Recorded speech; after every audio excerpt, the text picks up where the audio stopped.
The book of Joshua, chapter 79, verse 39.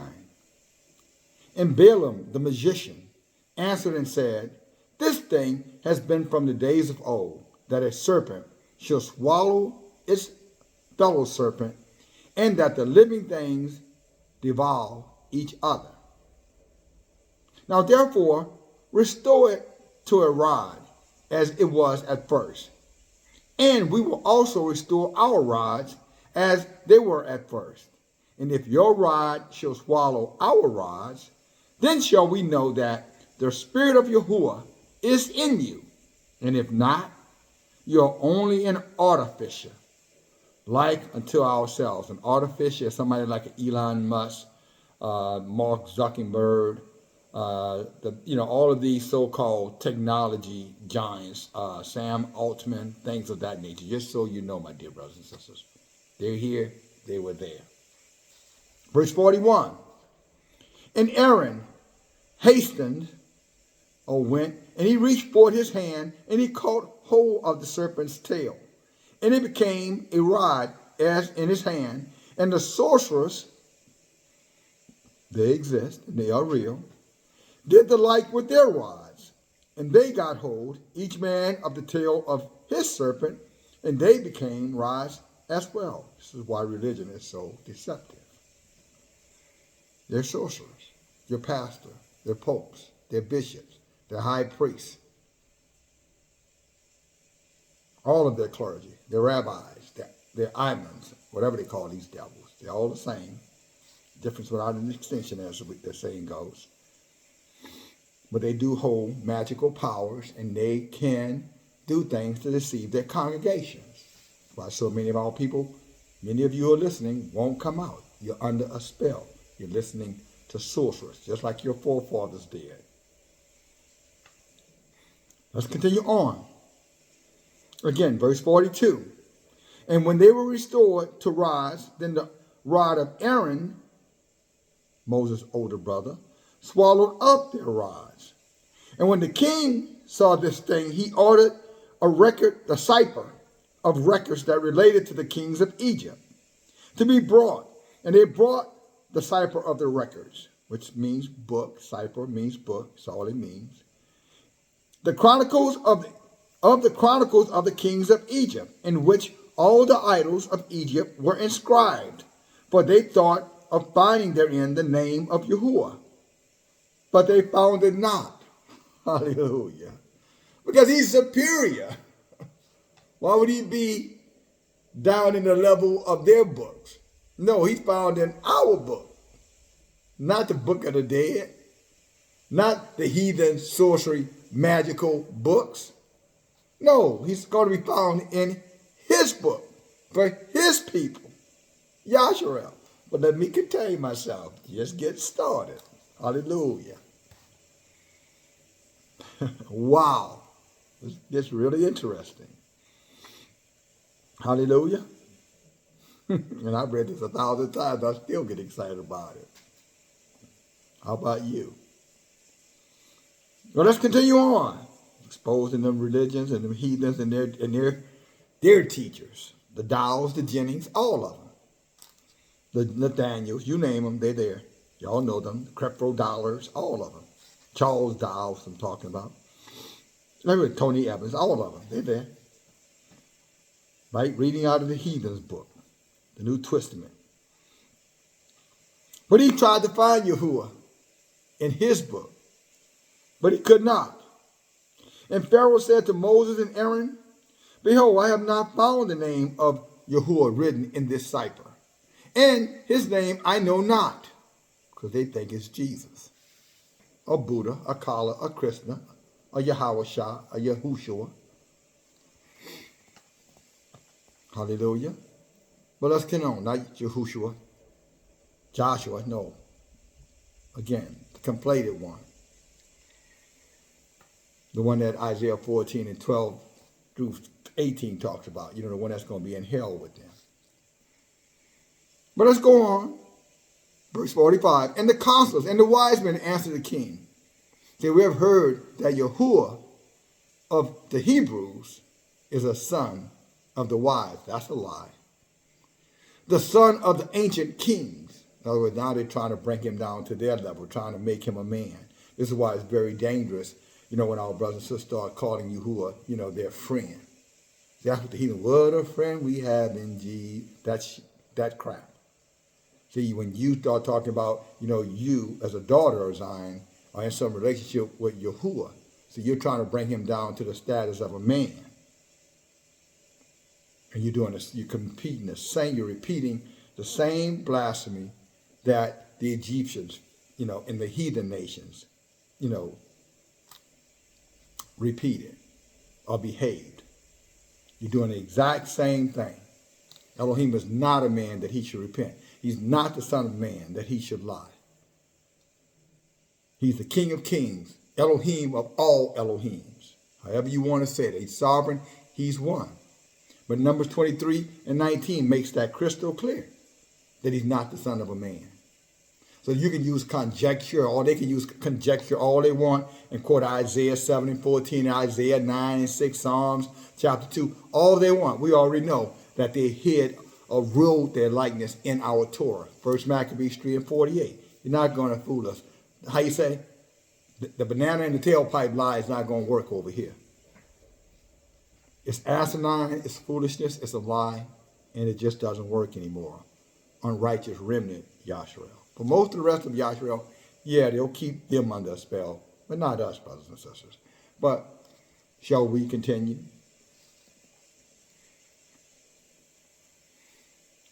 Again, verse 45, Joshua 79, verse 45. And the counselors and the wise men answered the king, we have heard that Elohim of the Hebrews is a son of the wise and the son of ancient kings. Numbers 23:19 disproves that completely. Sirach 24:24 as a witness disproves that foolishness. Verse 46, and Pharaoh turned to Moses and Aaron and said to them, I know not Yahuah, whom you have declared, neither will I send his people. In other words, I'm not going to free them. I'm not going to take the yoke off of them. I'm going to keep them under white supremacy. Or whatever, Edomite supremacy, Canaanite supremacy, Cushite supremacy. Every kind of supremacy that they can think of, because this is what David taught, and it's what we taught this past Wednesday night when we studied the indices of Esther, how that all the nations, how confederate means they have like a congregation or assembly. All of the nations have come together in their own little secret, cabins, cavemen, and listen to cavemen, to conspire to eliminate the Hebrews. You and I, the melanated, true son, bloodline, EB1A, us, because they know we're a great people, we're a mighty people, we're a people above all people, and they know, just as Jubilees chapter 2, verse 21 through verse 32 says, Yahuah said, no, I gave them this Torah. This Torah is just for them, just for those Hebrew Israelites. The Torah is for, not for the Arabs, not for any other nation, just for them, just for us. And this is why that heathen king couldn't find it in his Egyptian books. And this is exactly why all of these brothers and sisters, Israelite, running out here with all this back to Africa Kemite stuff, with their little unks and all this other foolishness, Kappa clocks, talking about the Umar Johnsons, the Phil Scotts, all of those lost soul heathen devils. Dr. James Smalls, all of them with that foolishness. Jason Black, all of those devils are nothing but con men hustlers on, on the dole, on the take for the government. And I said it. And they're no different than T.D. Jakes and the rest of those devils. Whether they be exposed or before they were exposed, they're all the same titties on a female hog, pig, sow. And everyone that's following them is sucking the milk of pigs and hogs, filthy, abominable swine. Different tits, but the same filthy dogma. Just a little shape here, a little shape there. That's why when you go back and you look at the so-called Trinity, Father God, Son God, Son of God. That's why he was talking about the Son of God right there. Because people don't realize that this whole thing with, Mary and so-called, Jesus, and Elohim, the Trinity. Y'all know what I'm talking about. They will have, that was in Egypt. That was in Samaria. That was in Babylon. That was in all of the world-dominated religion, because that's what they needed to keep the people under suppression, just as it is today in the Christian church. And I don't care if they're practicing Judaism. It doesn't matter if they're Hindu, they're practicing Hinduism or any other isms. They all come out of the universal religion. And the universal religion, just for those who may not know, for educational purposes, remember, here we teach, we inform, we educate. Hashtag T.I.E. The universal church is the same church that Pope Leo is over right now. You know it as the Catholic Church, the Church of Rome. It just migrated over the millenniums, and now it is the Church of Rome, which controls America, I might add. Just so you know. But again, it's over the Protestant church, it's over the Catholic church, it's over the independent churches, the small churches, the storefront churches, the Islam church, the Judaism church, the temples, the shrines, some of the Buddhist temples and the Hindu shrines. All of those brothers and sisters are the same. It's like an octopus with a whole bunch of arms. So don't get caught up, or don't listen to, well, I'm not no Christian. You don't have to be a Christian. You just have to follow the doctrine.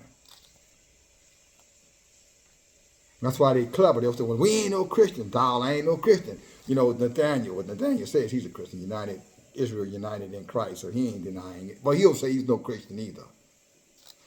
But it's not about, what they say. You have to look at their fruit. You have to look at what they're doing, brothers, what they teach and what they teach from. And to throw you off, brothers, every now and then they're going to go over to the New Testament. They're going to come over to our Torah, because the Torah belongs to Yahshua. They're going to come over to our Torah and try to project the image and the likeness of their God over there. Say, no, see, this is Jesus right here. This is Jesus right here.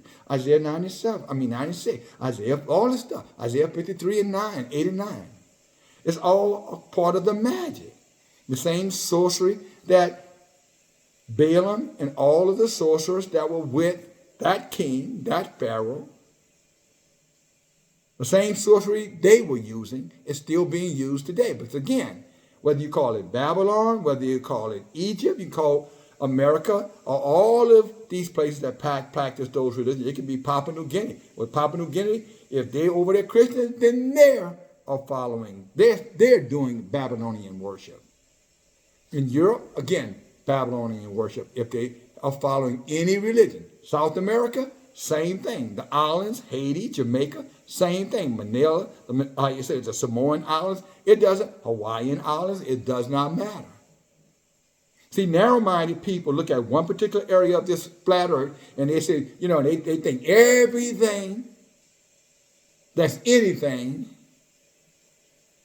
is wherever they are, because they have a narrow perspective, because they're not well-traveled. So they just look at everything centered on where they are. See, that's a part of the spell of white supremacy. See, white supremacy, or whatever others, there are many other supremacies, but in this case, let's just say in the Western Hemisphere, is predominant, their footprint. In the Eastern Hemisphere, it's not so dominant, but it is there. Because, it comes in as Islam, Muslims.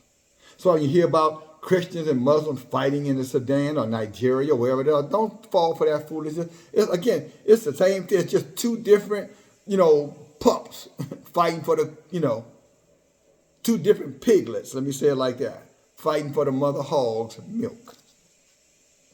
And they're using all of these sorcerers, I've already named a few of them, to persuade the people that they have the truth, the absolute 100% truth.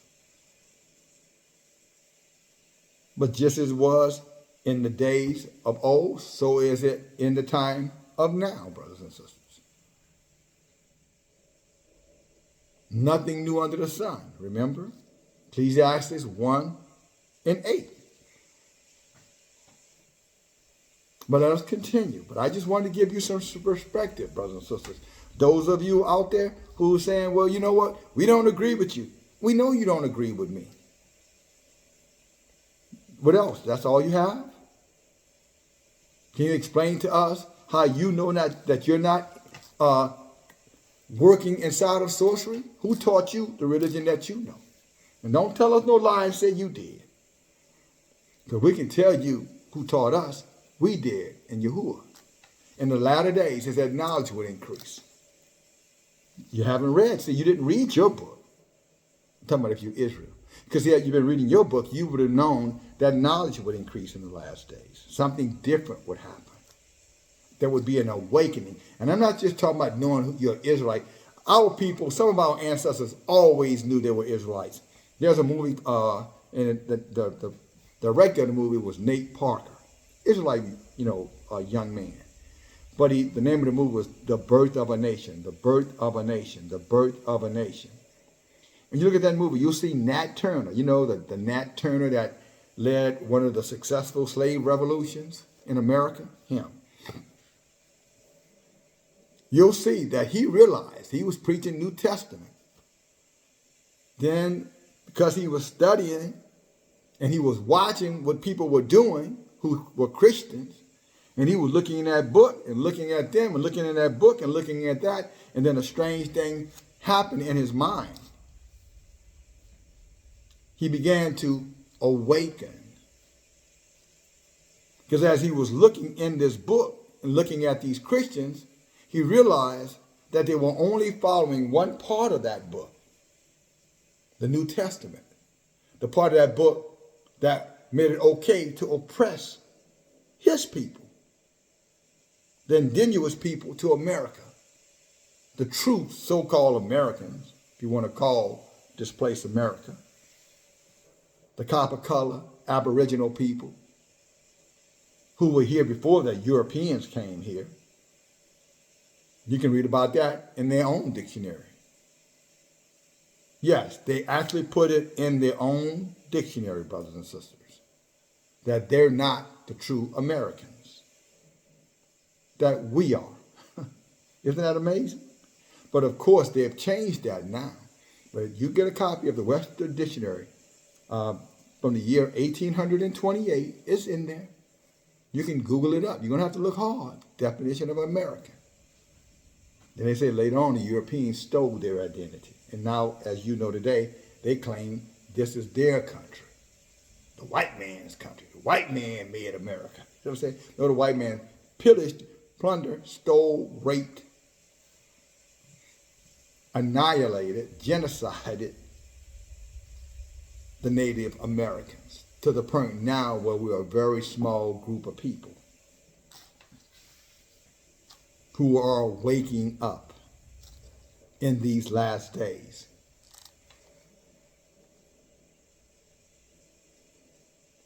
And this is where you who are Christians, who claim to be independent, making a choice for yourself, have been deceived.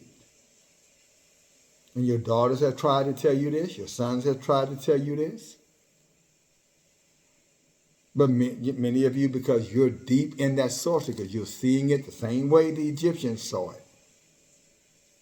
When Aaron and Moses was trying to tell them, this people that you hold into, this people that you have oppressed, this people that you have sucked into your religions, are different people. These people have a protection that's greater than anything you have written in your New Testament or your Book of the Dead or whatever books you have. You need to release them, and you need to release them now. So Yahuah warned these Americas about 8-9 years ago, when that whole cry about reparations and all that stuff was going on. And I remember teaching back then, maybe 7 years ago. And I knew then that America wouldn't listen. I knew that the Western, hemisphere would not listen. I knew wherever the Western influence was on this flat earth, they would not listen. And because they would not listen, I knew that Yahuah would start to tear down their economies and create war amongst them. Start to kill their children. Yahuah would do it with plagues and diseases, plagues is another word for disease, pestilence. He would get them with famine, lack of food. That's why Trump has conflated this whole thing about tariffs, because tariffs is an excuse to make them, to seduce them through sorcery. He's a sorcerer too. All of your government officials, either sorcerers, high-level or mid-level counselors who work hand in glove with the sorcerers. They use religion, they use government, they use the financial institution, they use the military, and they use, the medical and the educational, which is the same thing. Medical and educational is the same thing. Mind control, working upon the soul, the inner person. So you see the medical institution, think about the school. That's why if you leave your children in their schools, their children become inoculated with their doctrine. So it's a mind medication that they place upon your children. And therefore your children grow up calling themselves American when you as a parent know good and so well there's nothing about America that's going to help them as it's going to help their enemies. The so-called, identity thief Americans. The white ones, the non-melanated ones. I hope that's not too much information for you, but just meditate on it. Play it back a time or two. And again, the educational system was used as a medicine to create confusion so they wouldn't know who they are.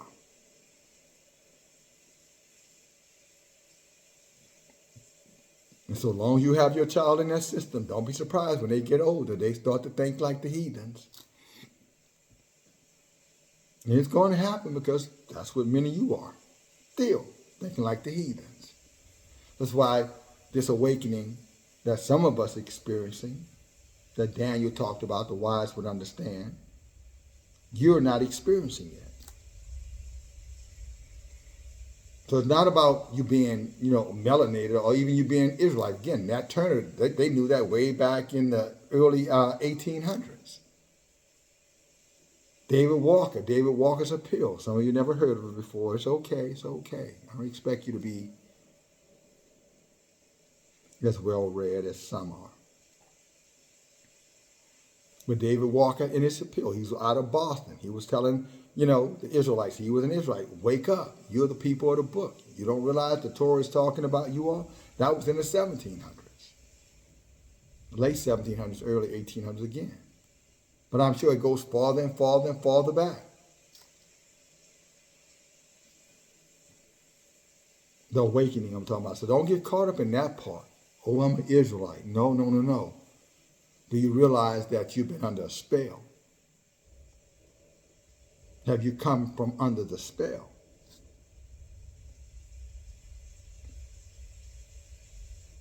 Again, our people were celebrating Thanksgiving yesterday. Have no idea why they're celebrating it. They're just doing it because that's what they always did. That's what their parents always did.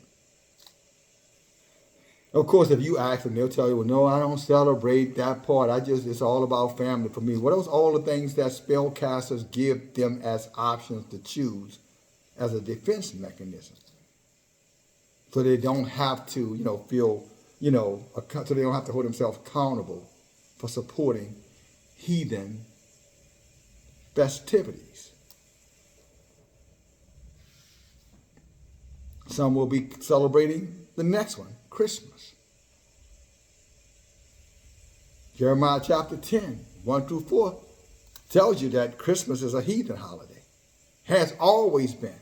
They'll say, oh no, it's about Christ. or whatever they'll say. Again, they love to throw that one family out there.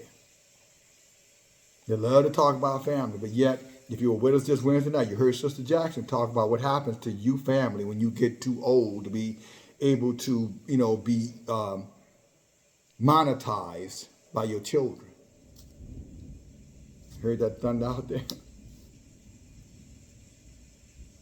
When you get too old to be monetized by your children, she taught us the other night, because she's in the industry, Sister Danette Wright also sent me some information that backed up what Sister Jackson said.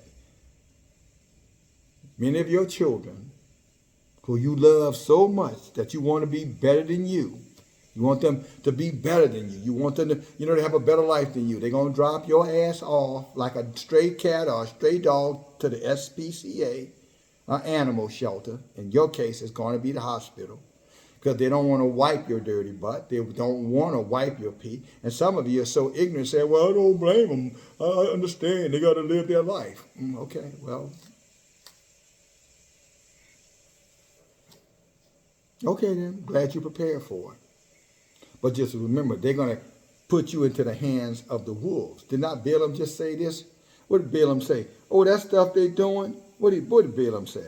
Let's go up there, verse.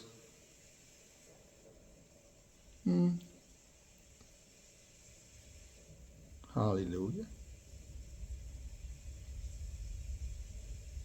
Verse 40. Look what Balaam says. Again, now this is Balaam. Now therefore restore it as a rod, as it was at first, challenging us. How do y'all know y'all Israelites? Because the whole book tells us, identifies us. Not just Deuteronomy 28 and 68. Everything about the book, our behavior, our connection to the book, our connection to the Creator, our genuine passion for life. You see that in our excitement. You see that in our innate abilities. You see that in our ability to care for heathens who would never care for us. You think a heathen is going to be around taking care of Israel, your mom, your grandma, your grandfather? You think one of these heathens going to wheel them around in wheelchairs so they can go shop because they can't walk anymore? You think they're going to take jobs where they're in hospitals wiping your parents' asses, cleaning them up, feeding them? You know good so well they're not going to do it for us, but we do it for them with a smile on our face. Those are all identifier markers. That is how you say the Elohim, the so-called creator gene inside of us. When he made us in the beginning in his likeness and image. Elohim is a creator. He's a healer. He's a natural protector. He is a provider. It's innately in us. Even the worst of us, at times, will do things that some of us say, I told you there was some good in her ass. She's still wicked though. But they say, but see, she knows what's right. She just won't do it. He knows what's right. He just won't do it. See, they don't have that in them. Why the book says they have flesh, but they do not have a soul. But you look at some of our people, every time you put something in their hand, they trying to find some way to pass it on. Sister Maria is like that. Sister A.O. is like that. Sister Jackson is like that. Brother Keith is like that. Brother Lance is like that. Brother Tony Goins is like that. Brother Peony is like that. Sister Cherry Coke is like that. Just natural. Brother Cameron is that way. And others. You will never see them conduct themselves that way. No way, brothers and sisters. Talking about all the heathen nations. You think a Hamite going to do that? Those fools over there and Benina, whatever they call that crap, I never can, I am Abram or something. Y'all know what I'm talking about. I can never pronounce his name, and I do not want you to tell me again, Brother Hardy. Thank you. You did your job. I'm just saying all of those heathen dictators over there who are pretending to be, liberators are nothing but compromised devils in Africa, or, Egypt. playing sorcerer games. If they want him dead, he'd been dead a long time ago. You remember Muammar Gaddafi?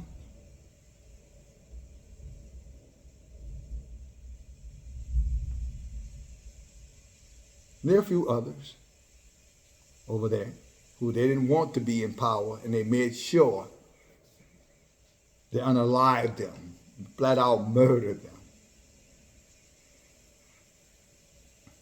Almost every so-called African revolutionary that went against the West, just like he's doing, they destroyed him. So if he was really their enemy, he would already be gone. He's a puppet, a distraction. Give the West some type of hope, you low-level thinking Negroes who just think you just got to be African. I said Negroes, because you think and act like one, even though you're an Israelite. There's nothing wrong with calling Negro, but we know Negro right now is Jim Crow, and those who, who undergird it. That's Israel. If the white man said it, it's got to be true. If Israel says it, DFG say it, you got to question me.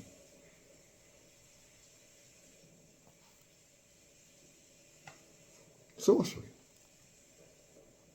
But look what Balaam told him. He said this. He said, look.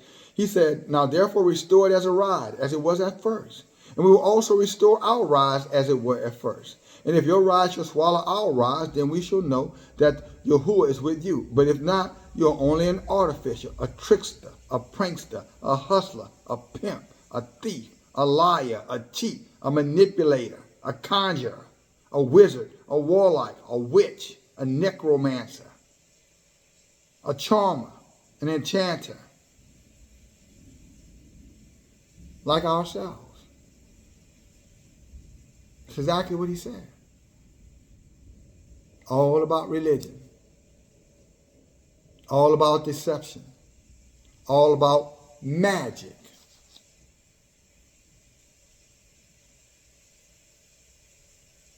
And so now Yahuah is peeling back the curtain. And just like he said later on, our rod will eat their rod. Or Aaron said, well, our rods will eat your rod. And they said, well, prove it.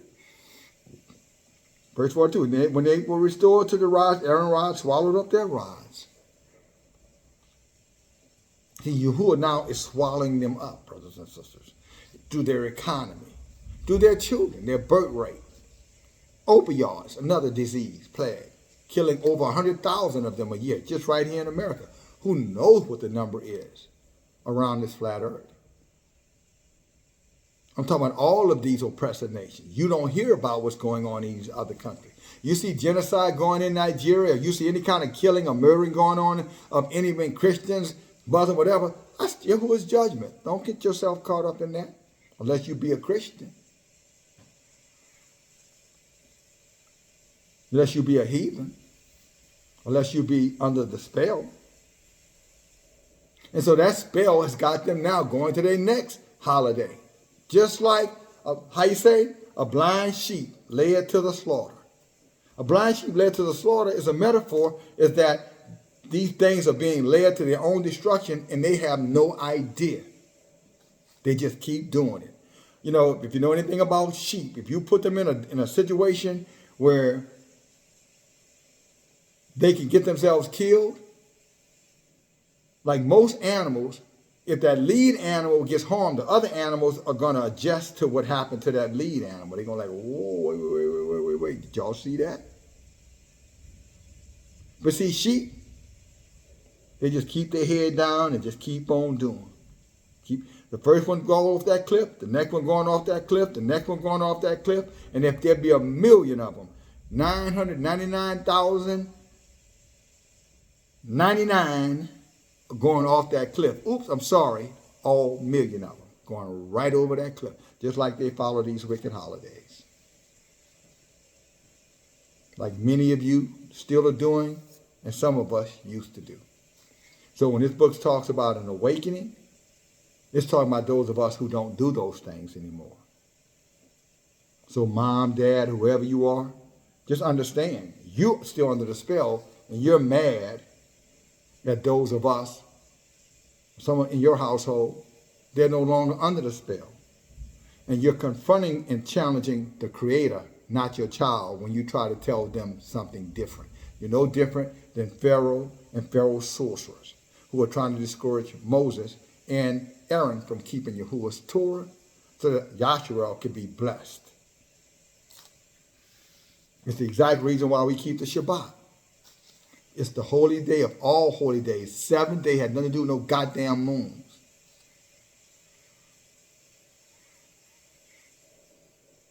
Not the rest Shabbat. I can assure you that.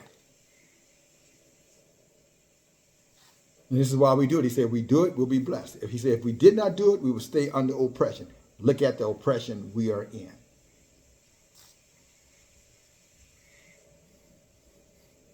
So, of course, they don't want you to keep the Shabbat.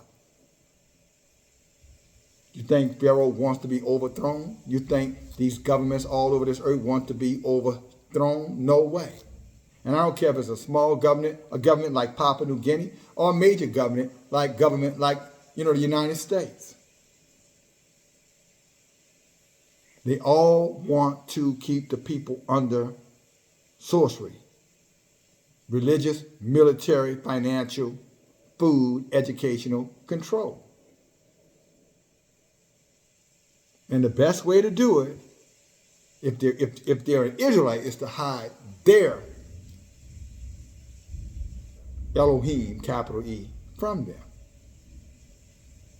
So those of us who are in the actual awakening, we have come to realize the trick that's been played. And we are now, spell breakers. Every Wednesday night, the spell breakers come together. And we discuss how to continue to break these spells. And our enemies hate us for it. Some of our enemies in our houses and our enemies outside of our houses. They don't always come at us hateful, but they come. They scorn, they mock us. They try to embarrass us. They try to, limit our access, try to control us. This is why I taught a couple of days ago out of the book of Isaiah to the daughters of Zion. And I went first, let me take a moment and thank the daughters of Zion, Sister Maria, Sister Deborah, Sister Marsha Cara, Sister Tammy, Sister Anita, Sister Trenda. And if I miss you, no, I didn't miss you. I just missed saying your name. Those of you who are open and willing to discuss, not just, glazing over Isaiah 3, saying, well, I read the whole book about it. No, we didn't say the whole book. Nobody asked you that question. That's called conjecture you're doing. You're conflating things by saying, yeah, I did that too. No, we say stop there for a moment. We didn't say pass by the restaurant or do you know where the restaurant is located. No, we say, have you eaten in there before? How is the service? What is the food like? Is it clean? Is it sanitized? We said go into Isaiah 3 and take a look at it and look at yourself. Not that there'd be something wrong with you. We said look at yourself to ensure if there is something that you can do so that you are not human trafficked. I say it to you again, sisters. I was teaching it so that you would not be human sex trafficked into some man's arm that you don't want, but you forced into his bed. Sure, it's not going to be a bed where he's going to, do whatever he's going to do to you.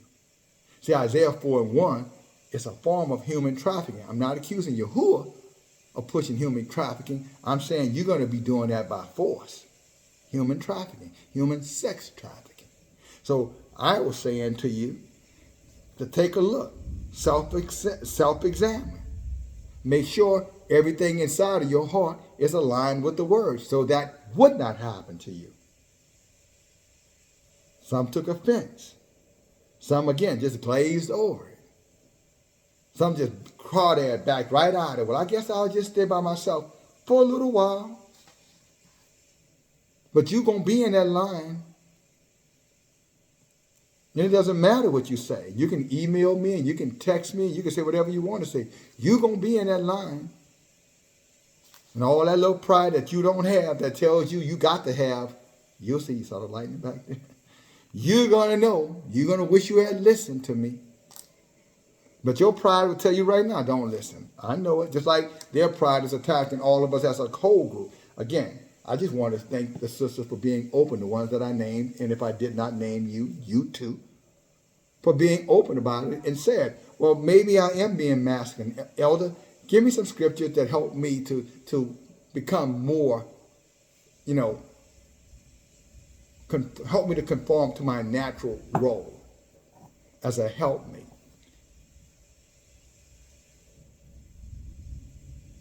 They didn't get caught up in it. Some of them missed it, then they came back and reassessed it. Oh, I see what Elder is saying. And then others just got offended. And then another group just ignored it altogether because, again, that's what they always do. The change they don't want to make, they pretend that they don't have to make that change. Like Yahuah didn't say all the daughters of Zion. But again, those who did, good. Those who know, you know why you did. And you're going to be blessed for it. While the rest of your sisters over the human trafficked into sex, that you're going to be under some righteous man protected. Let's get back to this. I just want to take a moment and identify you and thank you for it. That was very courageous of you, and it showed that you can be taught, you can be corrected. You can adapt and adjust, or adjust, adapt, and do. Keep it up. Stay over here with us. We're the spell breakers. They're over there under the spell. Just like they're following Christmas and then New Year's, they're going to be following 7 to 1 women to 1 man. And he's going to use them like he used the toilet. And he's probably going to do it over and over and over again till he break that spell off of them. The book say remove the reproach from them.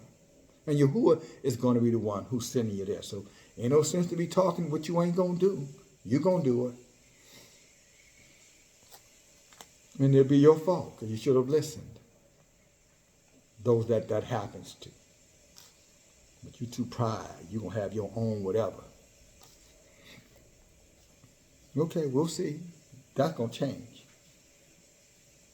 I guarantee it's going to change because the book says so. You think you're greater than Yahuah? Okay, you'll get a chance to prove it. I think you're a fool for saying it. But then again, you'll just say, I'm hateful. Jeremiah called you a fool. So you got ears to hear, would not hear, eyes to see, but you would not see. Jeremiah 5:21. So you can hate Jeremiah right along with me. I'm sure he'd be okay. And I'm sure they were hating him in his day as you hating the truth in this day, sister.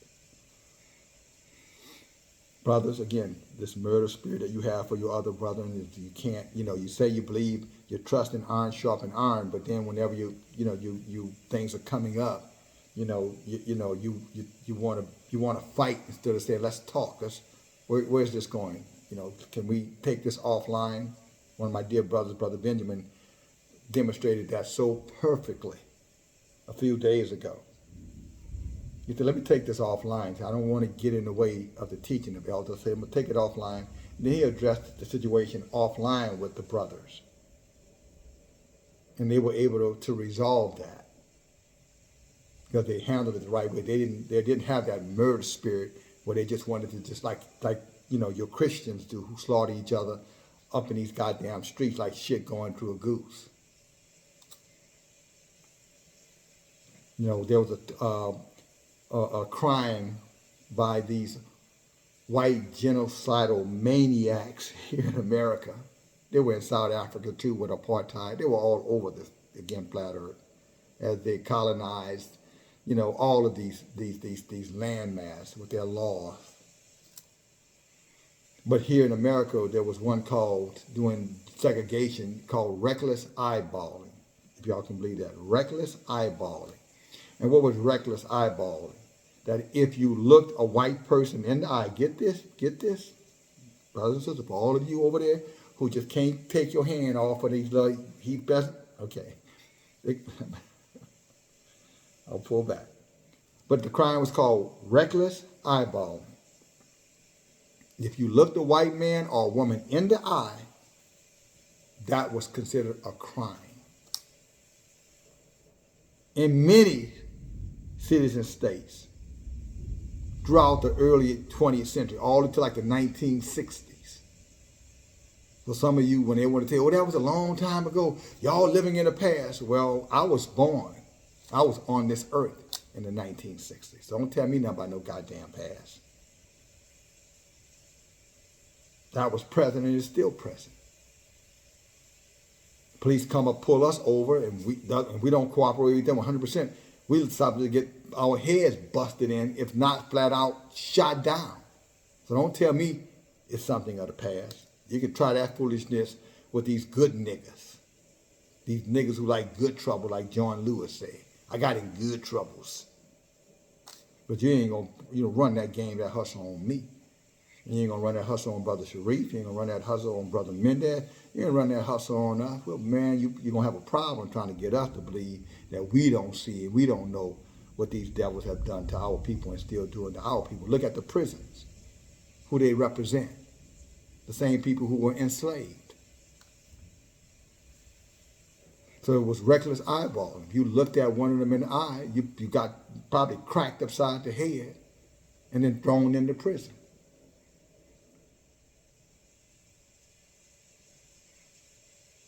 You know, I talk to you guys from time to time. You'll hear me use reference from certain movies. And, you know, I don't watch movies anymore. Nowhere near like, every now and then I might watch something if I think it's educational. But, you know, I was a person that loved good, movies that I thought told a story very well. And so you'll hear me reference The Color Purple. I'm talking about the original one from time to time. But there's a scene in that movie where the Ophelia character is defending her children against this white woman who's touching her children and asking her little children, are they going to be maids for her when they grow up? And the Ophelia person looks at this woman and says, hell no. And then she gets cracked upside the head with the butt of a gun by your friendly police. The same one who stops us now and shoots us in the head if we reach for something too fast. Remember Philanda Castile, Minnesota? Bolton John just happened to be in his apartment eating ice cream, and of course, this heathen devil, she walks her ass in his apartment, claims he's in hers. Blows him up right there, murders him. Got, 5 years in prison, I think? Probably out now, but ain't nobody talking about that. See, they don't report on their crime. They don't report on ours because their behavior has not changed.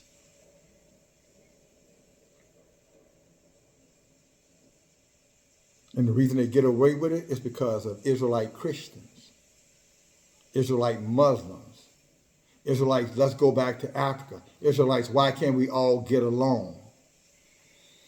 That's why they're succeeding, because these people work for those people. And this is why you are not awake if you're still following religion.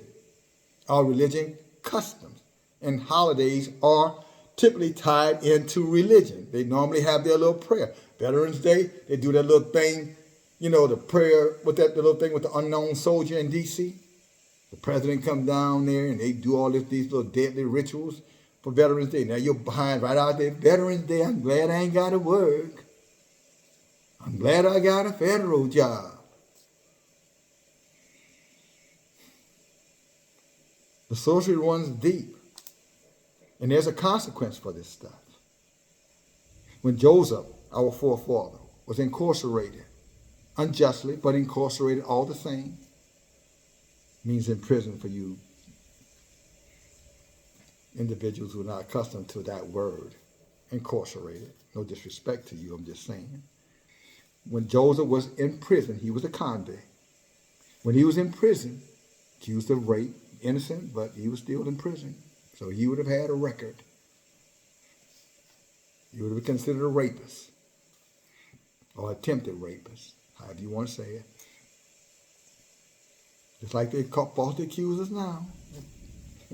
Skin can get you a lot of heat. Protect you from the heat, but it can get you some heat. Get it? But anyway, he went to the heathens, Egypt heathens. You know, Israel, not Israel, Egypt, Mizraim, asking them for favors. He said, when you go back, he said to the butler, to the baker, he said, when y'all get out of prison, can y'all go back and petition on my behalf and tell them I'm a good nigga? I'm innocent. I ain't like the rest of them.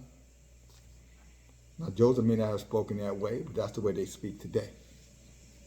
I'm talking about all your Congress people. Male, female, doesn't matter. Your congressional black Congress in America, that's what they are. They're the good ones. But Joseph acted under petition. Y'all heard Joseph. And for that, he extended Joseph's time in prison. See, the longer we over there catering to them, the longer we over there, this is the point, the longer we over there subservient to them, the longer this oppression is going to stay on us, is what I'm telling you. The longer our people stay in these churches, the longer our people practice these holidays, these feast days, these festival days, the big ones, the small ones, and the local ones, the situation is not going to change for you or your children. It hasn't yet. Think about it. Hundreds of years have passed and nothing has changed. Still a marginalized people. Still a hated people. Still a disrespected people. Still a people who will serve and do anything for people who would never do those same things for us. And Yahuah has allowed it because of our behavior. Again, allowing, he said, when we go into the land for which we shall live, do not learn the ways of those nations that live in those lands. Even if they come and colonize us, since they say America is there, that means we're not supposed to be following American traditions. And our people are still doing it. And nothing has changed. You're still the butt of the joke, as they say. You're still the tail, not the head. Still the borrower, never the lender. You're still the most easily victimized because it's a scattered people, of people with no true sense of self, collective self, just selfishness. So you're easily tackled, you're easily subjugated, you're easily exploited. They don't have to work hard to do anything to us. They just got to come with guns. All with the church, all with the education, all with the medication, whatever it takes. The handouts. They figure, let's just keep on throwing stuff at them. Eventually, they'll, it's like a fisherman. Just keep the line in the water, keep the bait on the hook. Eventually, something will bite. And that's how they treat us. Those of us who are still in the darkness, but have no idea how dark that darkness is that they're walking. They're under a spell. In a spell, under a spell. Gospel. Yeah, Gospel. Gospel. They're God's spell. Matthew, Mark, Luke, and John in the whole New Testament, but all the other religious books too. A God's spell. They're God. Just like Pharaoh said, I don't see Yahuah here. You look over at their book, New Testament, you don't see Yahuah in their book. You see their God there. Yahuah. You see their customs there. It's okay to be someone's slave. It's okay, to have somebody hit you and you don't hit them back. It's okay to do domestic violence on a woman in their book. They don't say that. Well, what does it mean if someone hit you on your right cheek, turn the other cheek? That's not domestic violence.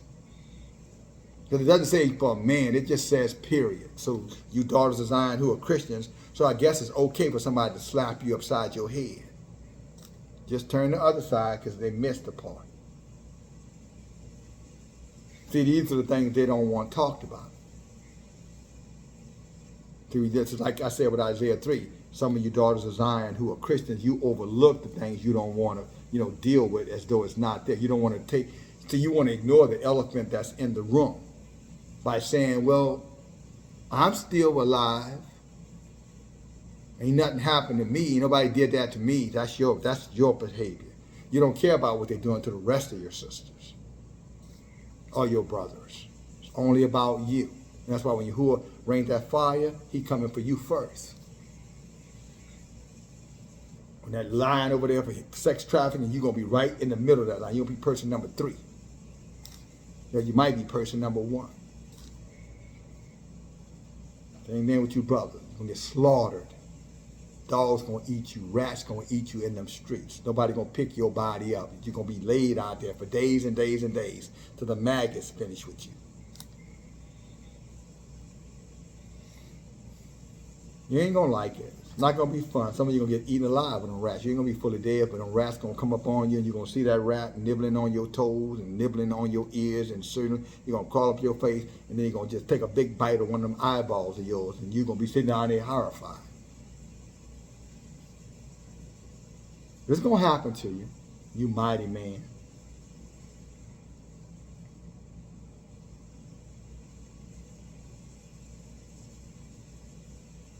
So somebody just needs to, bring that to your attention since you want to be Mr. Super Christian.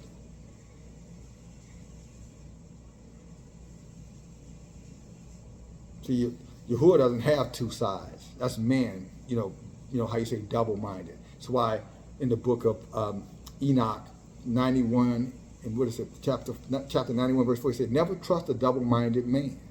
See, a lot of you so-called mighty men, you guys with these camps, you guys are part of these communities, some of you guys are part of these mega churches. You walk around because you got your AR-15s across your chest, or somebody with an AR-15 across his chest walking around with you. You got your Glocks, you got your whatever, your little hidden weapons, and you walk around your chest all poked out like you a bad dude. But as soon as you get stripped of all those things, it's not long before people realize you ain't that bad. You just for pretending to be so bad. So you're over there because you're talking all that crap, and you think that somehow or another this word does not apply to you. But see, again, when you get stripped down to your knees, that's when you're going to start pleading, and guess what? Ain't going to be nobody going to answer your plea.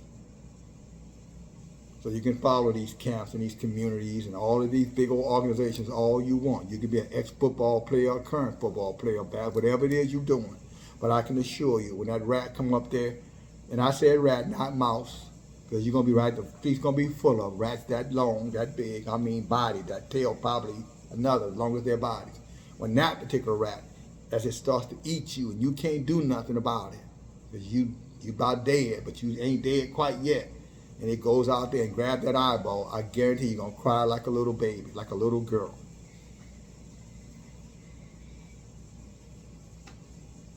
So you straightway Goshen, and you straightway Missouri, and you straightway, Tennessee, all you girls with your guns and your houses and your buildings and your concubines and whores, you're going to be on your knees crying like a little bitch. And some of us can't wait to see it. Because we warned you. But you wouldn't listen. And some of you Christian, non-Christians who ain't affiliated with anything, even some of you call yourself walking with us. You too. You probably won't be laughing when it happens to you, but you're not going to get spared. See, Brother Starks, you got to be all the way in this thing. I know you know that, Brother John Starks. You got to be all the way in this thing, or you're not in this at all. Who don't roll like that? Some of you brothers said, Elder, I'm going to start doing something. I'm sitting there like, well, you need to start doing that now, because I'm surprised. I thought you had been doing it. Why are you here if you ain't here to learn?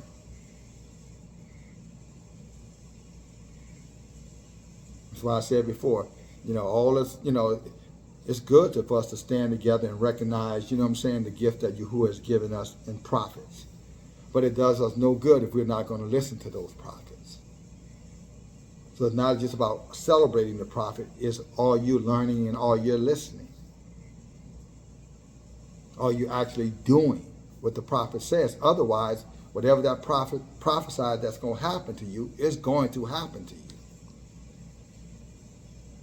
You don't get reward for stagnant, for being stagnant. Where there's no oxen, the crib is empty. Remember the proverb. If you ain't doing nothing, don't expect something for doing nothing. If you're in rebellion, again, just like you're rebelling against Yahuah, sisters, the day of saying, what did Tobit 4:11 says? It said, 4:10, it said, your day of necessity, Yahuah is going to do you the same thing that you have been doing to others, sister. He said, so in your day of necessity, instead of you getting life and getting, protection, Yahuah said, you're going to get death. It's there. Let's go over there. I'm coming back. I was going one place. I'm going to let Yahuah lead us, as I always do. Let's go over to the book of Tobit. Because some of you will read Tobit and you'll take away, what you want to take away, which mostly, I ain't doing nothing. I ain't helping you, Elder. I know. But I'm trying to help you in spite of you not wanting to support me in this work. But that's okay. But let's go here. Look at it says, Tobit chapter 4, verse 10. It says here, because that alms, that you hate to hear that word, do deliver from death, and suffers not to come into darkness. He said, while everybody else is walking in darkness, it doesn't apply to us. When everyone else is confronted with death, as I was saying a moment ago, what's going on with the opioids and everything else that's killing them, the war, food shortage, water shortage, everything that's coming, it ain't going to happen to you. That's what it says. It says again, because alms do deliver from death, Brother Piani. I know you know that. That's why you're one of the major givers, because you know it. But again, it's Yah's behavior. It's reciprocity. So you can't say, I love Yahuah, but you're going to do what you want to do and think that you're going to reap something other than what you've been doing. No, if you're in rebellion, then Yahuah is going to treat you like a rebellious whore. Male or female, doesn't matter. So that lightning again, Yah's approval. And some will hear me use the word whore. Sister Melanie, I'm not talking to Sister Melanie. I'm just saying, sometimes I like to identify the audience. I'm glad you're all here. So every now and then I want you to know I see you. Even though I can't see you, I know you're here. Sister Amara, I know you're here. Some of you, the first one, I say, as soon as that video pops up, I'm there, I'm thumbing it up, and I'm rolling with you. Sister Jackson, Sister Maria, again. Sister A.O. Some of you brothers, Martian, I see you there first, right there. I'm here, for you even listening. But be sure to listen all the way, though, brother. Don't do no good to just wave. You got to stop by. You got to come in, so take a seat. You got to eat. You got to get strong. You got to act. We need your help.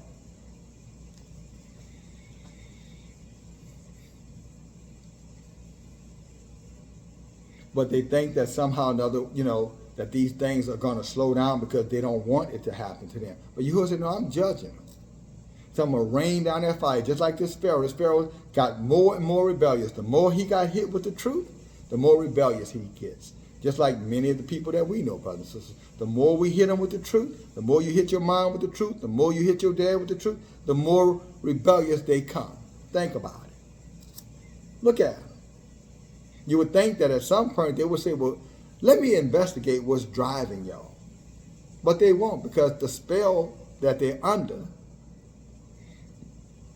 they can't break. I guess I'll name this video Yahuah and the Spell Breakers. That's the name. You'll see it in the title, Yahuah and the Spell Breakers. Or Yahuah knows who broke away from the spell, those feet. But this spell, this casting, this sorcery is running deep, deep, deep. And it is the very reason why we are at the bottom. It's the very reason we're the sickest, poorest, least informed. Hosea called us just whores and whoremongers. Look at this. Go to Hosea chapter 4. And this is not Hosea. Let me back up. Yahuah told Hosea to speak this to us. Because see, a lot of our brothers and sisters, you get it all in your feeling when you hear elder, talking strong talk. You go tell your mama, you go tell your dad, and they like, I can't listen to him. So I'm going to keep my voice low today. Let's see if you can listen to me now. Let's see if this whoredom going to break off you, since you say it's not going to be broken because of the way I talk, the tone of my voice. So let me see if I sweet talk you. Let me see then if you're going to stop being a whore. I don't think so, but hey.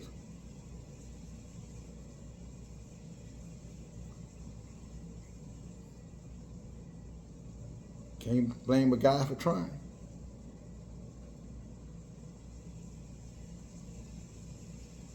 Let's come over here. Let's see. Hosea chapter 4. And this is again, like I've said many times, if you're with us, studying with us, you're going to learn. If you over there doing what you're doing, then you'll only know what you know, and that's going to limit how far you can go.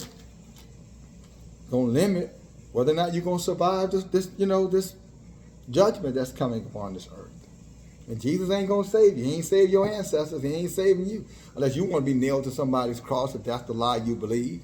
If you want to be thrown in somebody's fire, if that's the destiny you seek to have. You want to get hung on somebody's tree, because that's what happened to him. Shot down like a dog in the street, shot down like a dog in your home. If that's the Jesus you think gonna work for you, then I'm just telling you, he don't change. You should know this by now. But then again, if you're under the spell in that darkness, then that means you can't even begin to recognize the situation that you're in, let alone come out of it. And that's why when we talk to you, it goes on to deaf ears. You see the changes in your sons. You see the changes in your daughters, but you ignore it because you have eyes, but you choose not to see that they're evolving, that they're getting better. They're getting more resolved. Their children, too, are getting better. They're getting more resolved. And instead of you coming along, you're just going to stand 10 toes down on the lie that tells you don't have to do anything. You're not even accountable for the wickedness that you do. By someone that was extremely wicked, I might add. Because you read that New Testament, Brother Cameron and I I took him down a little track down that New Testament. Like I said, I know that book better than most people who are listening to my voice right now. I studied it for 30 years. I mean, studied. I wasn't like you. I didn't go to church on Sunday and opened it up. I studied it.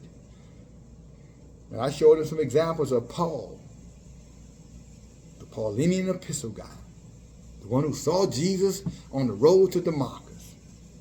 Of course, one person, he lied and said he heard a voice. Then he went right down the road and said, no, I heard a voice. One said, I saw a light. The other one said he heard a voice. So which one is it? Did you hear a voice, Paul? Or did you see a light, Paul?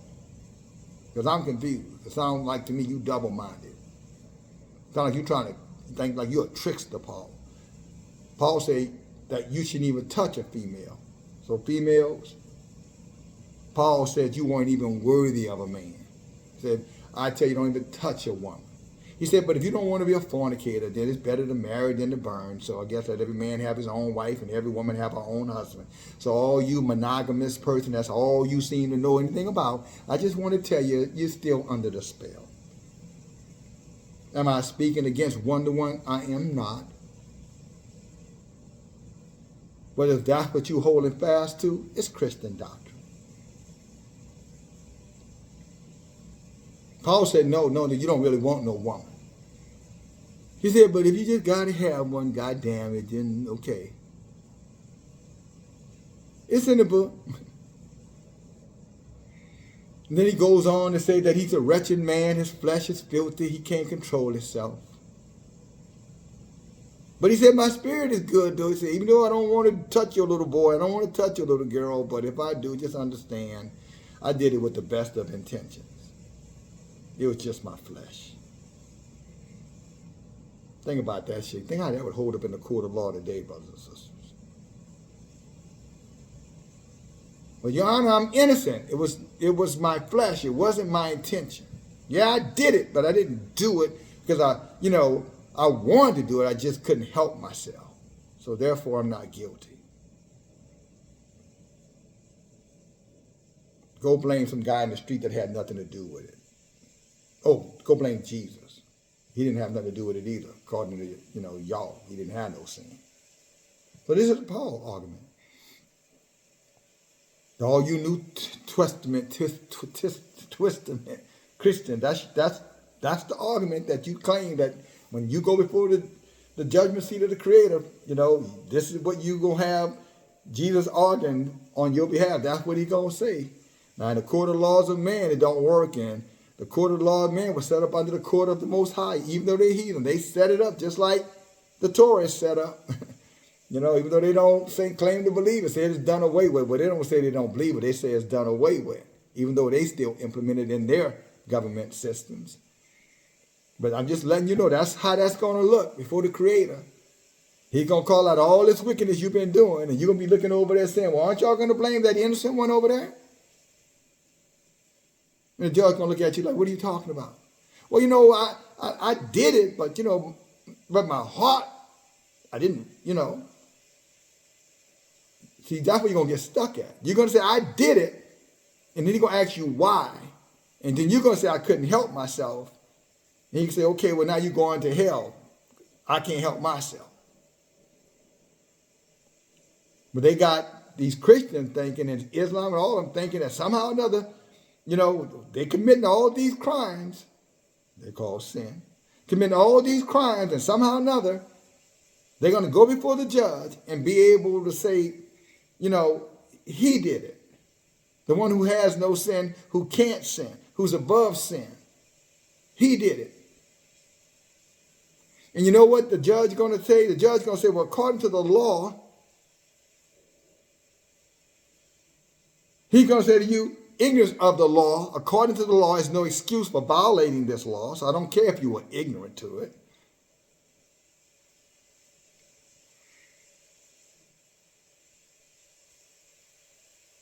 And they're going to be looking over there at judgment, looking over there for this Jesus guy to come over there and say, I'm guilty. And if it's there, he's going to be in the same line they're in, getting his punishment. He's going to be looking at you, damn, y'all believe that lie? I never told nobody that. That's what they wrote about me. I didn't say that. They lied. I'm in hell with you. You'll see they're going to go there before him, and they're going to think they're going to petition that for him. And he's going to look at him and say the same thing. Did you read Ezekiel chapter 18? Where it says that the son don't die for the sins of the father? That you're going to die for your own sins? Did you read Ezekiel chapter 18, verse 4? It says that, well, let's go there. Because this is what's going to happen. He's going to open up the law book on you. Like judges do. They open up the law book. The defense attorney, prosecuting attorney, that's what they do. They just open up the law book. That's it. They say, well, let's see what the law says. He's going to look over to the law book. He's going to look over the testimony book. How they got the law book. Then they got all these different verdicts that they resort to help the judge make the right decision. They say this case, this case, this case, or this case and this case. And the judge look at the different cases and see how they, how the decisions were made about those cases. And he uses that to undergird his decision. So he's going to go over there. They're going to open up the case book. In our case, Ezekiel chapter 18. And he's going to read over here. What does it say here? Let me take a look at it. Verse 20. Ezekiel 18 and verse 20. How does it read? The soul, which means individual, because everyone has one if you're human. The soul that sins, it shall die. The son shall not bear the iniquity of the father. Neither the father bear the iniquity of the son. So he's going to say, what are you talking about? If he didn't sin, he's not going to be charged. But on the other half, if you did, you see, this is the deception of religion. This is the deception of the New Testament. If you let them continue to keep you be under the sorcery, keep you under their sorcery, mom, cousin, uncle, content creator, that's exactly what's going to happen to you. So they try to confuse you, razzle dazzle. I'm going to take you all over the book, these camps. I'm going to show you how smart we are. They lie. They be making up shit as they go. I'm telling y'all the truth, brothers and sisters. They be making it up. The speckled bird means that it's everybody. Speckled bird just means you're an outlier. You need to get your act together. Or it could be that you're blessed and you're not like the rest. It just depends. But they want to tell you it's about, oh, Israel like a speckled bird. It means that Israel's behavior is unpredictable. But again, we can get to that. We've been there. Go look at past videos. You'll find it somewhere. I'm not here to talk about speckled birds. Not today. I'm talking about souls that sin and what's going to happen to them. So they tell you that Jesus is going to advocate for you. These sorcerers, just like they telling Pharaoh. Oh no, this is not the way it is. They just, they're lying on Moses and Aaron, just like they're lying on us, lying on some of you. Oh, he's just trying to take advantage of you. Oh, she's just trying to, do this or just try to do that. And the whole time, we're sitting over there looking at them like, that's a lie. No, that's a lie. No, that's a lie. No, that's another lie. No, here they still come. Why are you always lying? But the book is say the wicked have come out their mama womb telling lies. So that's why they always lying. They're sorcerers. Liars are sorcerers. Psalm 58:3 says that. He said that the wicked come out between their mama's vaginas, lying. Female liars too. Male liars, female liars. Difference without a distinction.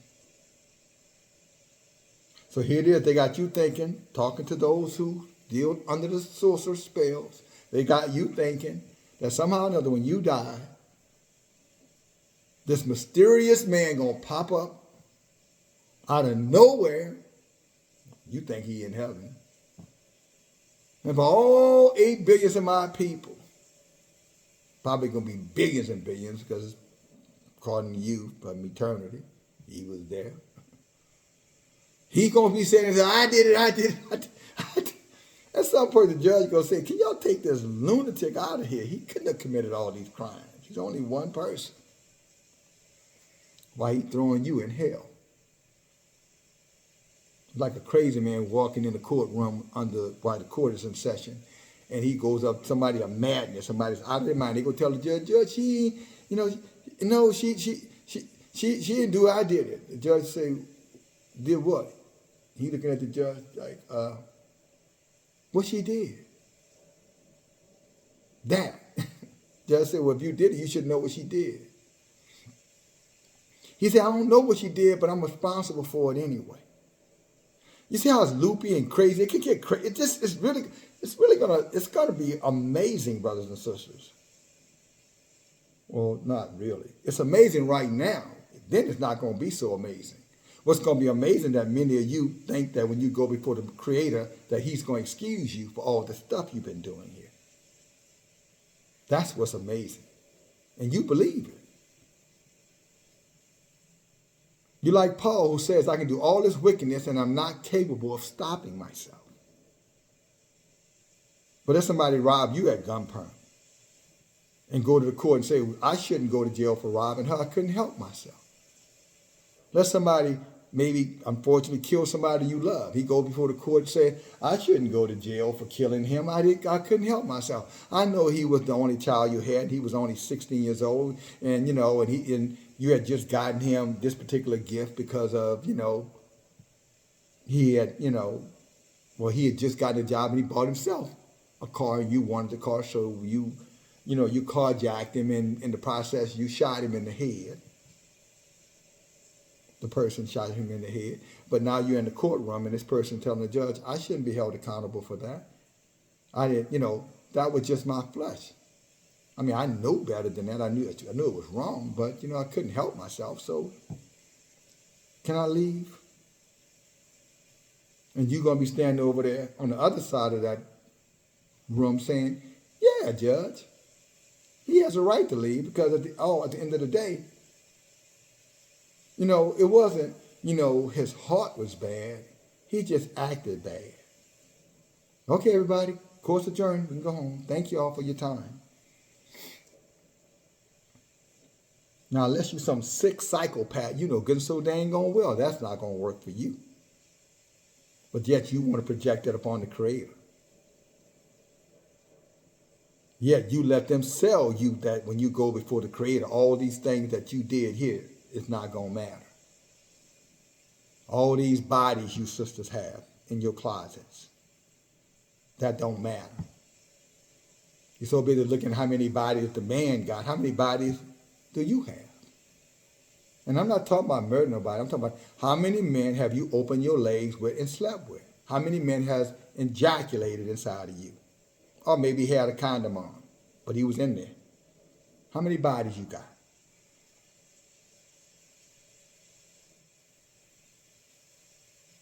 See, there's a thing called cognitive dissonance. By now, you should know what I'm talking about. It's convenient lies for uncomfortable truth. Because see, truth be told, most of you daughters of Zion don't want to answer that question. I said most of you, not all of you. So stop conflating things. If it ain't you, it's not you. But I'm talking about those of you who it is. If nobody knows but you how many men you spread your legs open for. But you ain't no hope because you didn't take no money for them. You just, gave them some.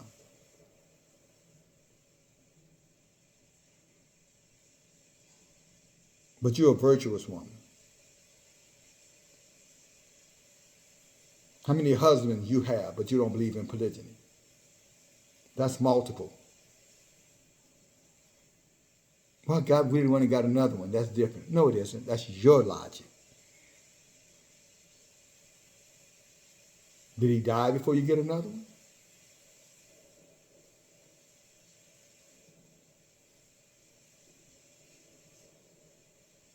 See, when you stay in that darkness, this is going to come up again. And no advocate nowhere going to advocate for you.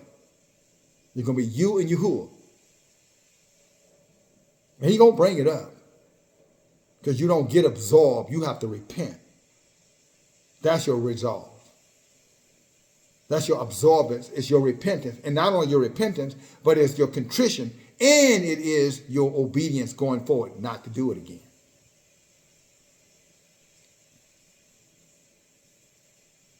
And just like Ezekiel said, same chapter, look at different chapter, I'm sorry. Yeah, same chapter. 18:4 says what? Behold, all souls belong to him. Talking about Yahuah. He said the soul of the Father, also the soul of the Son is his. This is why these Egyptians conflated, thought that Yahuah was somebody's son. They didn't know the book. They didn't have a copy of the Torah like we have.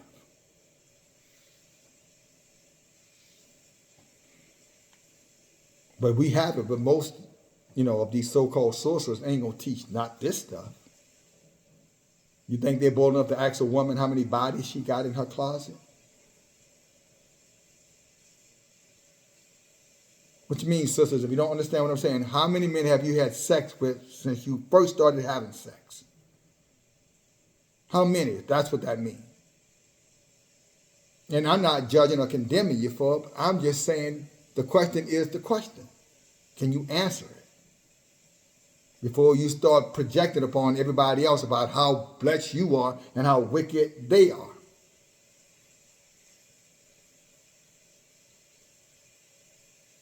Now, one or two of you probably say, Elder 2, 3. And I was married to him.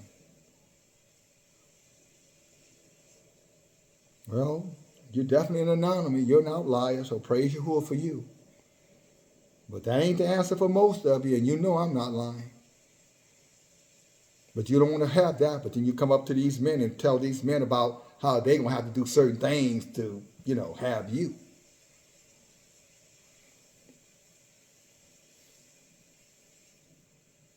And they're not supposed to consider your past, but you want to consider, their presence. In other words, you want to project, your dogs in their yard. I'm coming, but I'm coming like this. And if that man has any sense, he said, well, no, you not either. No, you're going to stay right over there where you been. I know you ain't no hoe, you just acted like one. Because you don't want to change. You don't want to be, as you say, controlled. So Yahuah said, good, that stain going to stay on you then. Talk about the mark of the beast, that is a mark of the beast. And brother, before you get all high-minded, same thing. What's your body count? Why would Yahuah just look the other way with you? What have you done for Yahuah? Where's your work for Yahuah? If he had to measure you based off of the things you did for the work of Yahuah, what is that going to look like?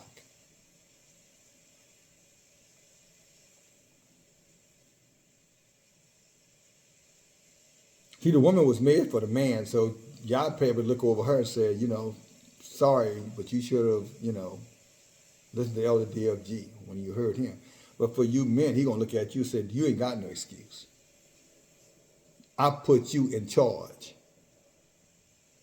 And just like a AWOL soldier, you left your post.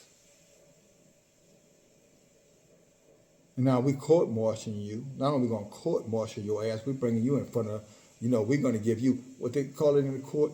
In the military, I forgot when they shoot you.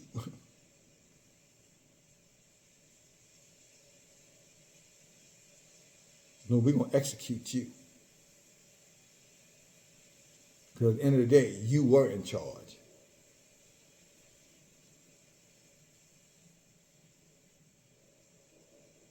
Jesus ain't going to be there over there, making up excuses about why you, couldn't control your flesh, even though your heart was right. Like your dear Paul says. So wonder the camps and the churches and the communities, cater to that mess because it allows to give them license to do anything. But they say, but no, it's not really like that. No, you just can't go around sinning. But if you do sin, then you got an advocate with the Father, Jesus Christ. But you're not supposed to sin. But wait a minute, what is it? Do you have control or do you not have control? Because right now you sound confusing to me. Just tell me what it is, Holmes. My brother, I don't understand what you're trying to say. Make yourself clear. Well, I can't really make it clear. It's just that, sometimes, oh, shit. I guess I'm wicked and I guess this whole Jesus scam is going to blow up right in my damn face. Yeah, it's going to happen.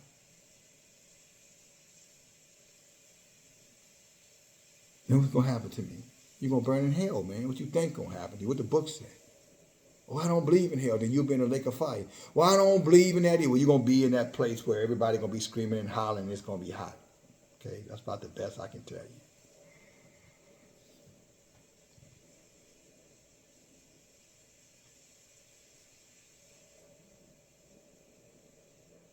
So Yahuah is saying, they can play all these little games with these sorcerers like this Pharaoh was doing. And the people were believing him. Because they were looking at, the signs. Look what he can do. I know my pastor, he healed me. I know I'm called to be a pastor, even though I'm a female. But the book says you're not supposed to rule over no man. Well, I don't care what the book says. Well, Yahuah says you're not supposed to rule over no man.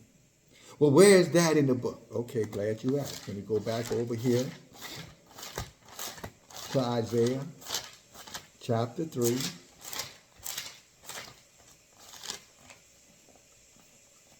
Verse 12.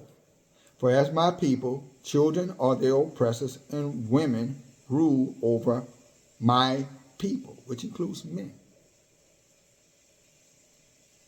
And those who told you this has caused you to be in error. And they're destroying or leading you to the path of destruction. That's what he said.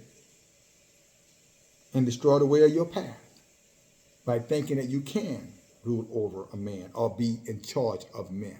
Pastor, evangelist, whatever you call yourself, content creator.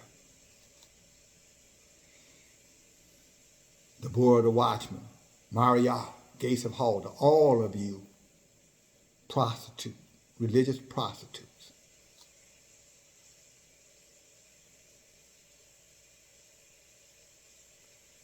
Jezebel prostitutes. That's what Jezebel was doing, the same thing that you're doing. They're doing. Celestial voice, was it Master's voice? What's that open diary D? Her too. What's the other one? Carrie Ann Givens, her too. All of them. Pagan whores. Baal worshiping whores. But you can't go against Yahuwah's word and do what you want to do and then say, I'm not that's what whoredom is to the Most High. Come on, let's go to Hosea. Let me help you here because, again, you're going to accuse me of attacking you. I know you're going to do it because that's what you do. Not all of you, not a righteous daughter of Zion. You're going to probably stand up and say, good job, elder.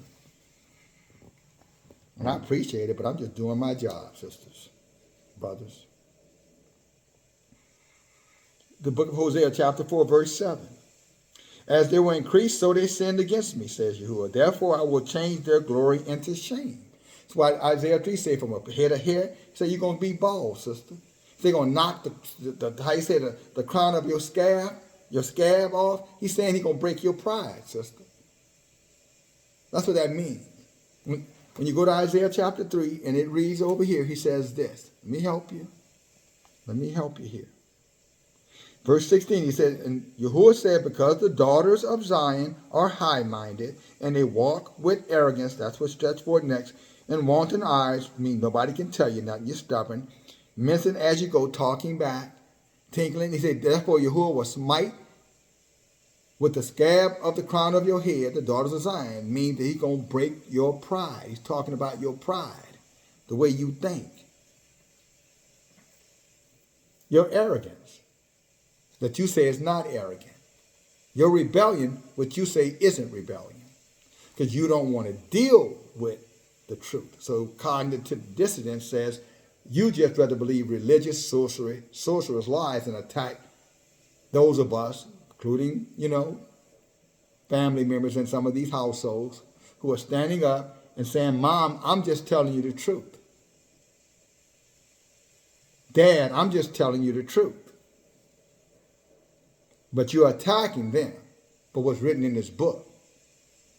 But you want to say, well, I'm not attacking you. I'm attacking what you're saying. Well, if we're telling you or they're telling you what's written in this book, you are attacking Yahuwah.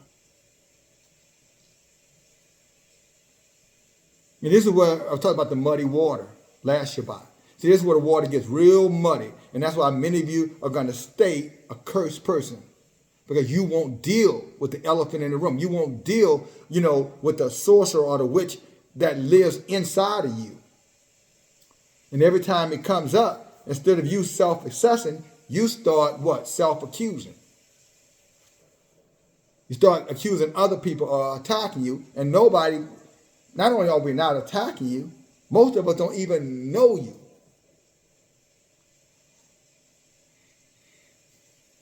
And if they do know you, it's probably not an attack. They probably care and don't want you to burn in hell. But you can't see that because you're in the darkness.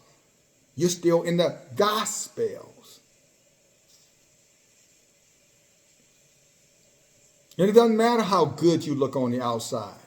It doesn't matter how much money, what kind of truck you had, how long you had the truck. What you want. Since when what you want is greater than what Yahuwah says? Exactly when are you going to deal with your pride?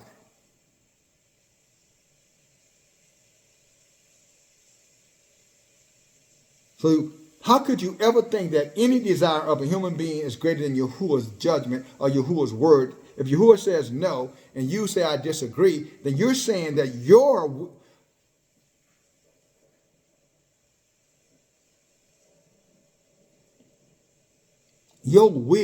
your rights supersede his word. Your opinion supersedes his word. Your feeling supersedes his words. Your understanding supersedes his word. When he simply said, many of you are going to get destroyed for a lack of understanding because you got it wrong.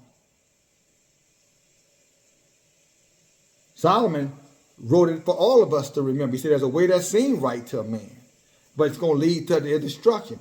And that talks about a woman too. Just because you think you're right don't make you right. You better go back and see what this book says. But see, you're letting them push this New Testament lie. And as I said, Paul said he's a filthy, wicked, evil man. Go. I guess if you haven't read it, maybe you should go read Romans chapter 7. The man says he's evil, wicked.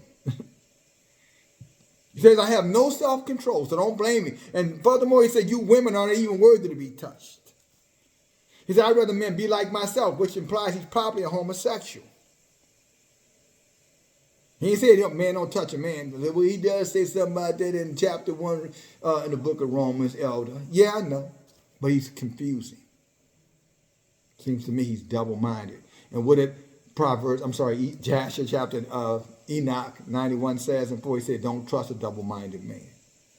So, hey.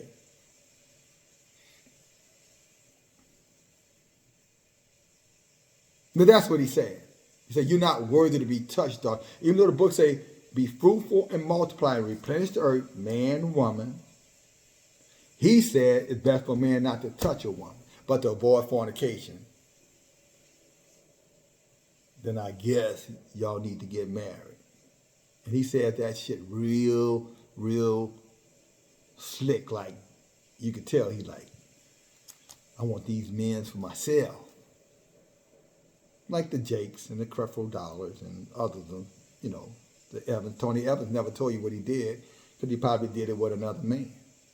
His son is a homosexual. Go look it up. He was on American Idol years ago, Tony Evans' son.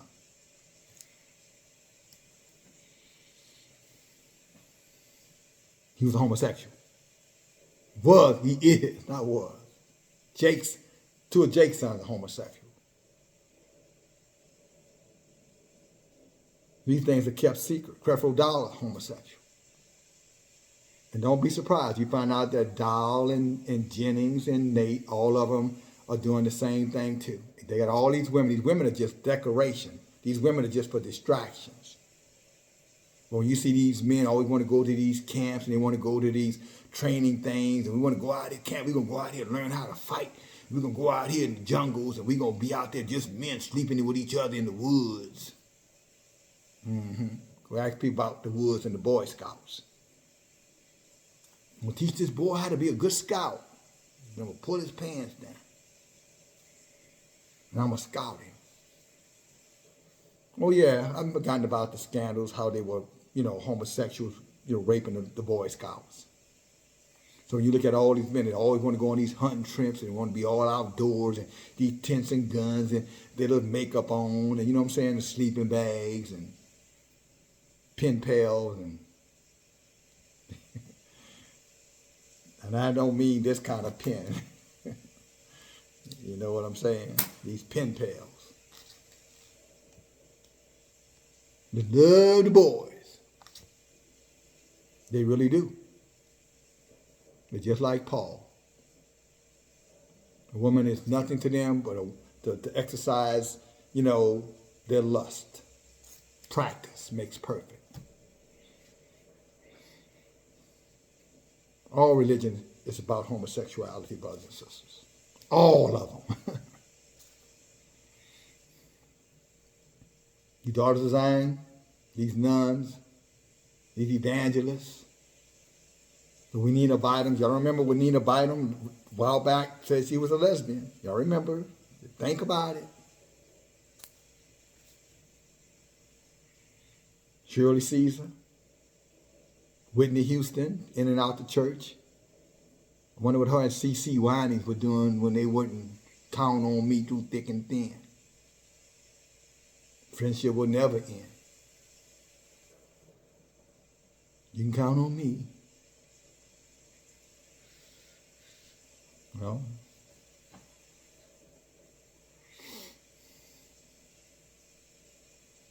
Yahuah said the behavior is an abomination. Better go read Leviticus 20 and 13 or Leviticus 18 and what is that?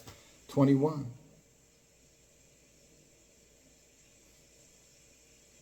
But this is what's going on in Egypt. And how do we know this? Because when you read Leviticus chapter 18, starting at verse 1, it says, you need to forget these things that you learned when you were in Egypt,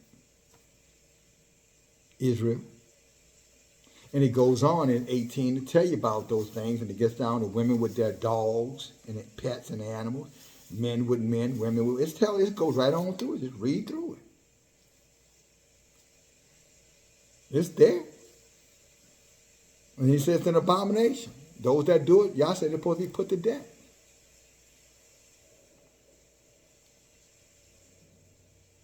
Paul said don't touch no women. So I don't know. I'm assuming that means he said you can touch a man. I don't know what he means. I don't care, quite frankly. Because I'm not a Christian. In no form or fashion, Brother Mendez. I'm not a Christian at all. I don't do no Christian doctrine. I don't read no Christian book. I don't do any of that. Did. In ignorance. And I remember a few times as a young man, these older dudes want to invite you, to the church on Saturday afternoons in the kitchen. And I always thought something weird about them, so I'd say, nah, no thank you. I'll pass. I don't think you're trying to show me you're trying to show me sausage, but ain't the one in the refrigerator. So all you folk out there, you dedicated to the church mothers, put your boys under these mentors in the church. Okay, when your boy come home, calling yourself a girl, you know what I'm saying, or telling him why this sex even matter, mom, it'll be a little bit too late for you then. I just wanted him to have a mentor. Well, you gave him to the wolf, and the wolf got him.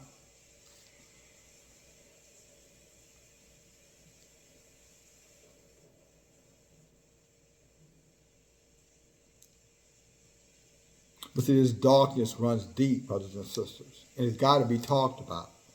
And it cannot be talked about, in the corners. This darkness has to be talked about openly. Otherwise, it's not going to get fixed. It's not going to get any better. Again, it's exactly why I brought up Isaiah 3. Not to be confrontational with the daughters of Zion, all you brethren. It seems like the daughters took more offense than the brethren did. But I equally talked about the brothers in the message a couple of days ago. But see, these things, for it to be resolved, it's like a wound or an injury. You can pretend like it's not there and it's going to go away. You got this lump on your chest and you're just saying, well, maybe if I just touch it and pray on it, it'll go away. And then one day you decide, this thing seems to be getting bigger. Then you go to the doctor, which you shouldn't be, but you're going to, because you will say you didn't want to trust him. You didn't want to keep this Torah, so now you left to yourself. Now you got to go to their doctors to get their medicine. Did not we read that in the book of, what is that? Was it Joshua chapter 16, brothers and sisters?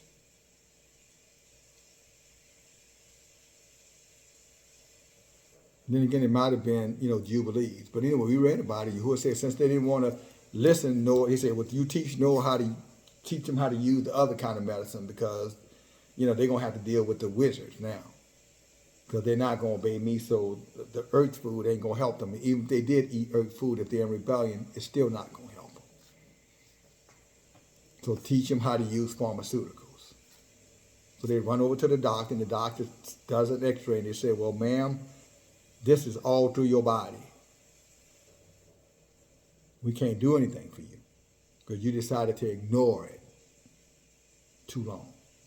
And this is exactly what's happening with our brothers and sisters. You're ignoring this. And you think by ignoring this or denying this or rebelling against this that somehow or another it does not, it's not going to spread through your body like an epidemic, like a ravaging disease. But it is. Like any good physician, I'm going to bring it out in the open and talk about it with you, give you consultation, teach, inform, and educate, so you can do something about it while you still have time before it becomes terminal, before your soul, which is walking sinfully, going against this Torah, gets destroyed, which is the job of a watchman, Yah's position. So we're going to talk about these things openly here. It's not a Bible study, brothers and sisters. It's a Tanakh study. It's information. It's about recovering what the heathens have stolen from us, our own identity, our history, our foundational truth as Hebrews, Israelites, not just Hebrews, Ishmael. They're Hebrews too, but they're not Israelites. The Torah wasn't written for them. It was written for these Hebrews, the Israelites, those of the seed of Jacob, the sons of Leah, and Rachel.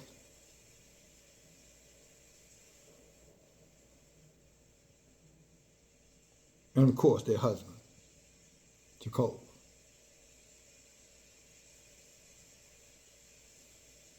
12 tribes, 13 children, 12 boys, 1 girl. Different mothers, same father. Family. Let's go further here. It says here, he's going to smite the crown of their heads because of the pride. Back to Isaiah chapter, 3, verse 17. He said, discover your secret parts means all these things, how many skeletons you have, because you're going to expose all that stuff. It's all going to come out in the open because you didn't want to deal with it. You wanted to ignore it. You wanted to sweep it under the rug, so to speak. You want to portray yourself as this, as a chastened bride, although you're not deserving of a bride's price.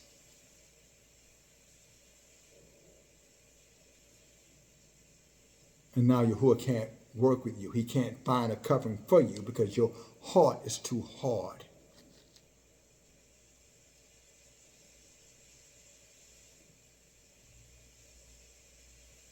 And this is what Hosea is talking about. And I'm going to go back to Joshua. I haven't forgotten it. We're not done yet.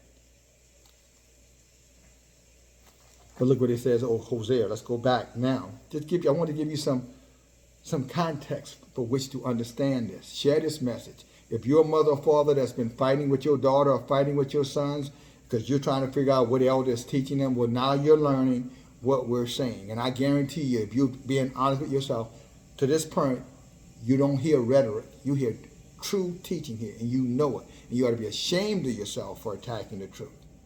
You should ask yourself, what is wrong with you? You can sit there and listen to soap opera foolishness. You can sit up here and listen to these game shows foolishness. You can sit into your church and hear your pastor preaching foolishness. You can go to these events where they're singing and dancing and acting foolishly. And you don't complain. You call all these things fun. All these things you engage. You think it's about, this is living life. None of those things helping your soul. But you embrace them with no criticism. But when it comes here, the very thing that could help your soul or your children's soul, you decide to fight against it. And you say you're on Yahuah's side. No, you're not.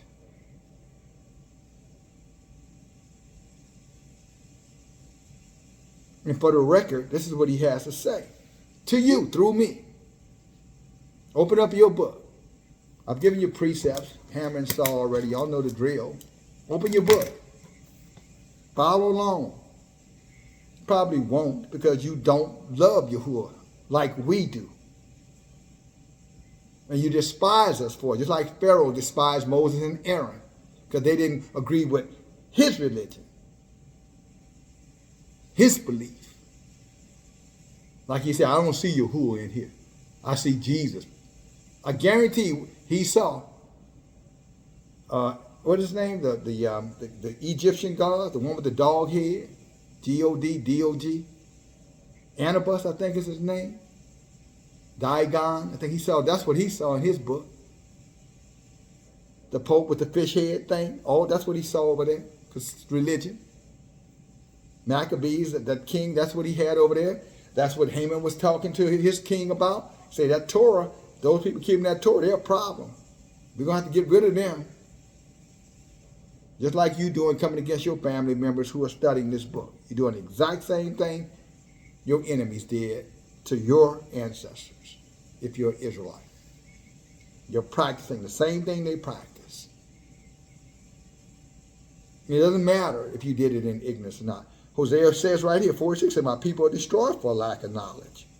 Why? He said, because you rejected that knowledge. So I'm going to reject you. So when you're attacking us, just remember, you're attacking Yahuah, and Yahuah is going to attack you with plagues and disease and starvation. Sickness. Homelessness. You're going to die alone, sister. You're going to die alone, man. You're going to die alone. Just like Sister Jackson was saying, somebody's going to drop you off at the hospital one day and tell you, I'll be back, Mom. And they ain't coming back. Some of you talking about your children abandoning you already. And you having a pity party about it. But nobody's pity partying you. Nobody is feeling sorry that your children left. All of our children have left, those of us who are standing. So what makes you so special? That's your pride talking to you. And just like the proverb says in 16 verse 18, pride comes before destruction. Your high mind, your haughty mind, sister, is going to be your fault.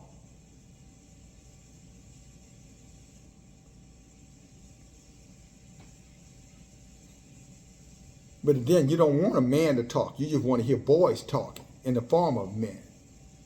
Well, you got the wrong channel.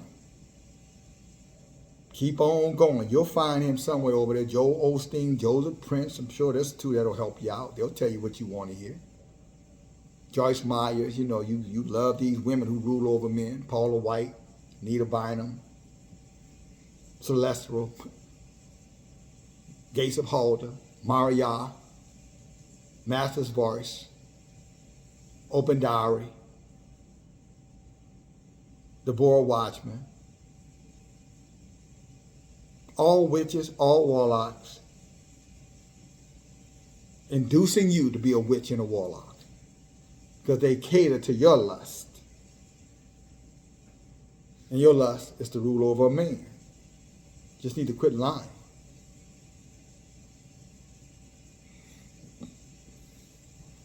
Just like Isaiah accused you of being. Well, Yahuah told Isaiah to tell you, I see you. You ain't getting away with nothing. You're cunning artificer, as they say. See, the people are destroyed for lack of knowledge. See, therefore, who is them? I'm not going to be a priest to you. Seeing that you have forgotten the Torah.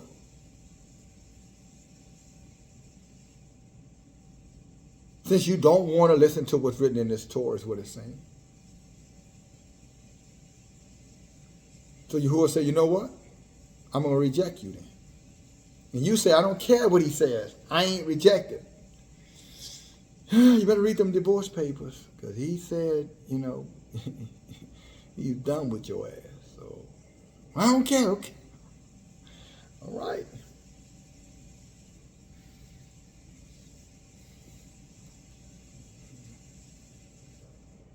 You better read them. Okay. You better read this book.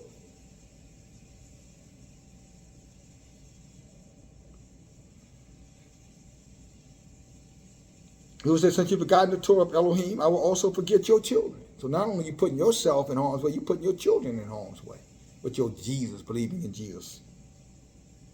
Trap. Snare.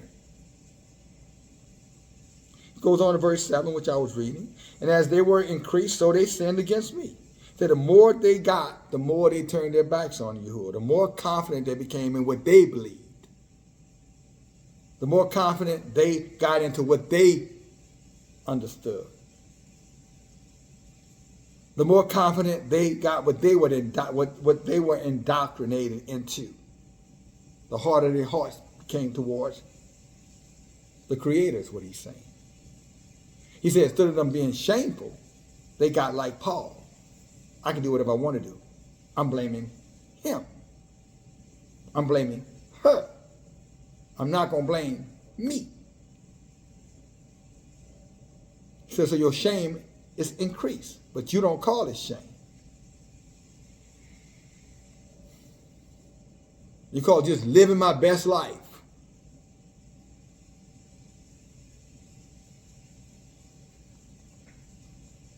So you took glory in your shame when you should have been ashamed of your shame.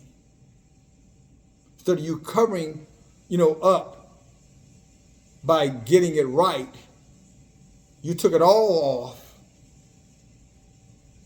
to embolden yourself to say, I'm free to do whatever I want to do and nobody can tell me nothing.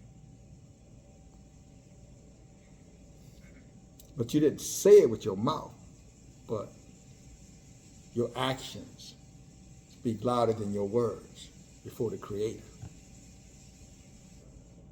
When the book says eyes go everywhere, brothers and sisters, 2 Chronicles 16:9, nothing gets past them. No lies, no deception, no greed, no lust, no perversion, no paganism, no idolatry, no secret lovers or not so secret lovers. Nothing gets past of him. No lies, no thieves, no thievery, nothing. He sees it all. He knows how many men you have in your closet. He knows them by name. And it's going to come up again. You think it's all forgotten about. No, it isn't. He said, I would blind myself to it if you kept my Torah. He said, I would blind myself if you obeyed my instruction via my prophet. But you won't do those things. So he said, therefore, I will be no priest to you. Priest means absorb. How you say? Contrition or absolution. He said, no, I'm not going. You're not forgiving you for anything. Because you haven't repented of it. Because true repentance comes with obedience, contrition. And he knows you're not going to do it. Same thing with the men. And because they won't, he goes on to this. Look what he says, verse 8, Hosea 4:8. He said, they eat up sin, my people. So they eat it up. Just lap it up. Gluttony. They love to sin. Because they were told they could sin because someone else is going to be held accountable for it. It was a trick. It was a Ponzi scheme. Religion is a big, giant Ponzi scheme. Just like taxation without representation is a Ponzi scheme. Taxes, Ponzi scheme. Interest, Ponzi scheme. All governments practice it.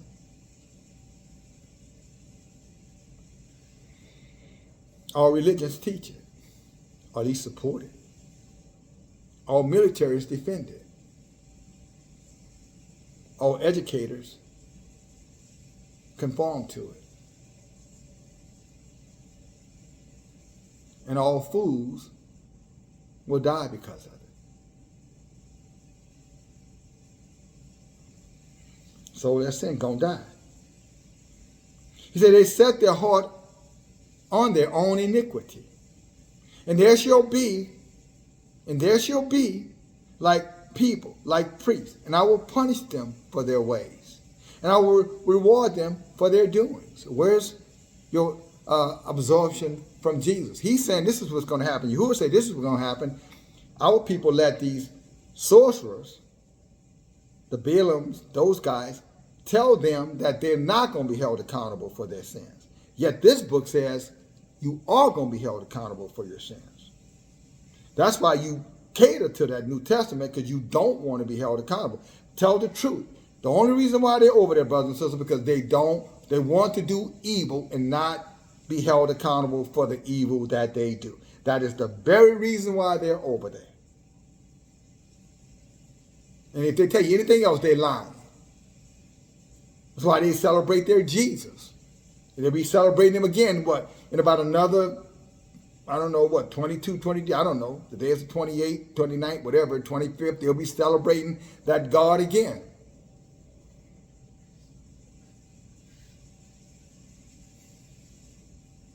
And they celebrate him because, again, he gives them license to sin. Because he died for their sins, which is a lie. But, so why a lie well told?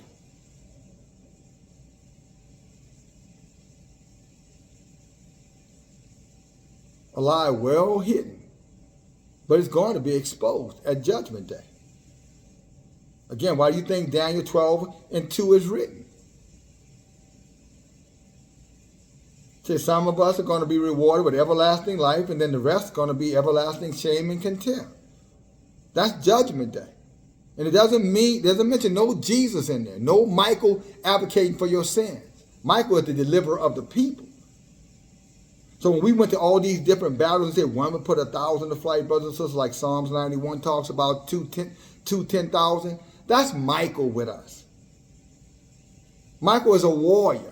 He's that deliverer is that. He's not Jesus. Open diary. That's not what it's talking about. So that's why you should be teaching. You should be being taught. And all of you who are following her, you're following sorcery. You're following witchcraft.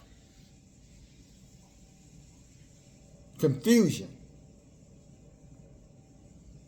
But you're not going to listen. Because you never listen. You're stiff-necked, you're haunted-minded, just like Isaiah 3 said you would be. Because you want the license to sin. In other words, you want to sin with no consequences, no accountability. You want all your past to be forgotten about it, although you still live like you've been living. There was a filthy woman of Zion that I knew down in New Orleans. We all knew it, not just me, so I don't want you to think just Elder knew I asked. But she was as filthy and the whorish as the day is long. You know what this sister put on her Facebook page one time? It was brought to my attention by my niece Michelle, who was walking in the truth with us at one time. She said, Elder, did you see what she put on her Facebook? I'm like, no, I ain't see it. She said she put on her Facebook, this woman 40-something years old, so I want to make sure we clear here. That's why I said, what's the difference between an old whore and a young whore? Age. This one was 47, 48 years old. You know what she put on her Facebook page? Daughters of Zion, I'm telling you, don't come over here tender and delicate. If you can't hear the truth, then you might want to hit that mute button and just speed it up by 10 seconds. And I'll give you 5 seconds to do it. Counting now. Done. You know what she said on that Facebook page? She said, the pussy belongs to me. You just the next nigga in line. This is what she was talking about her vagina. So it belonged to her, but the next man she having sex with is just the next dude in line. And she's a Christian in the church with white on Sundays and head covered.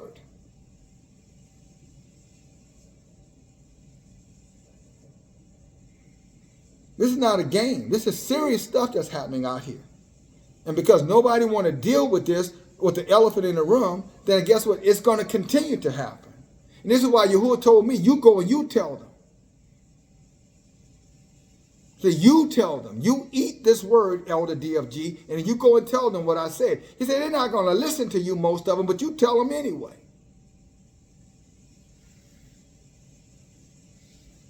So I'm going to tell it. And you can unsubscribe or subscribe. That's your decision. Ain't changing nothing. I would strongly advise you not to unsubscribe because y'all watching you do that. Being petty, being tender, being offended easily.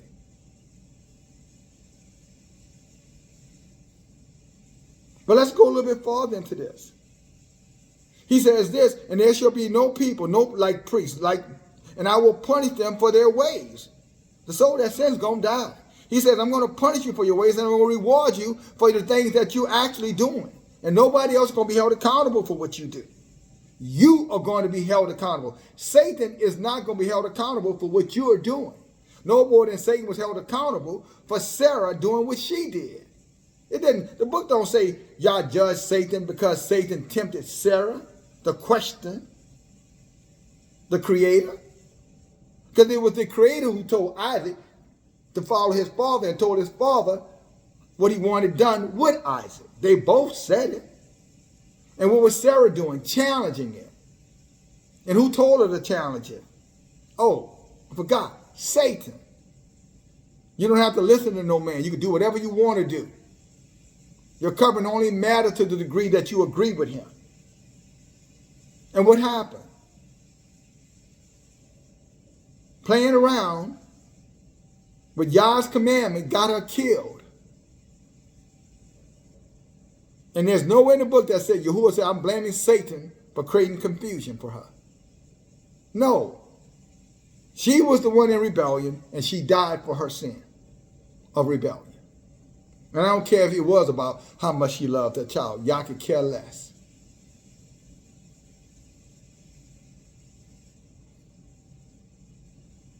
See, this is the hardcore truth that Israel refused to deal with, and this is why we are still an accursed people as a nation. Not individually, but as a nation. This is why we're an accursed people, because we don't want to deal with reality. We just want to deal with spirituality. It's all about, my intent, not what I did. No, it's about what you did.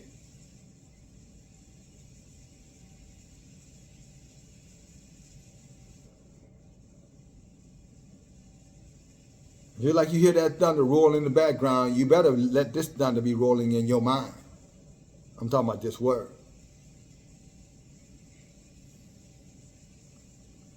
Yahuah told Ezekiel, eat the roll. Ezekiel chapter 3, verse 1 through 5. So you eat the roll, digest it, then you go back and you tell them what I said. Tell them exactly what's written in this cipher. In this book, this Torah. You tell them. And we've been being told for a long, long time, but we haven't listened. Generations, we haven't listened, and look what's happened to us. Generation after generation. All these things that Yahuah said would happen to those of us who are in rebellion has happened. And more to come. It's going to get much worse. Because just like we were doing back then, we're not listening to the prophet. Many of you are not doing it right now, rebelling against the prophet because you don't like the message or you don't like the tone.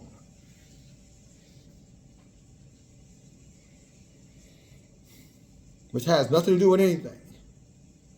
The tone.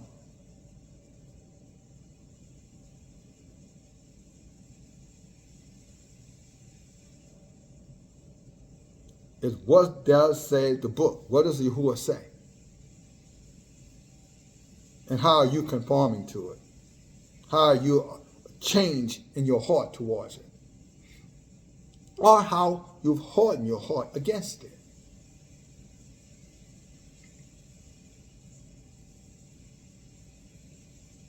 And because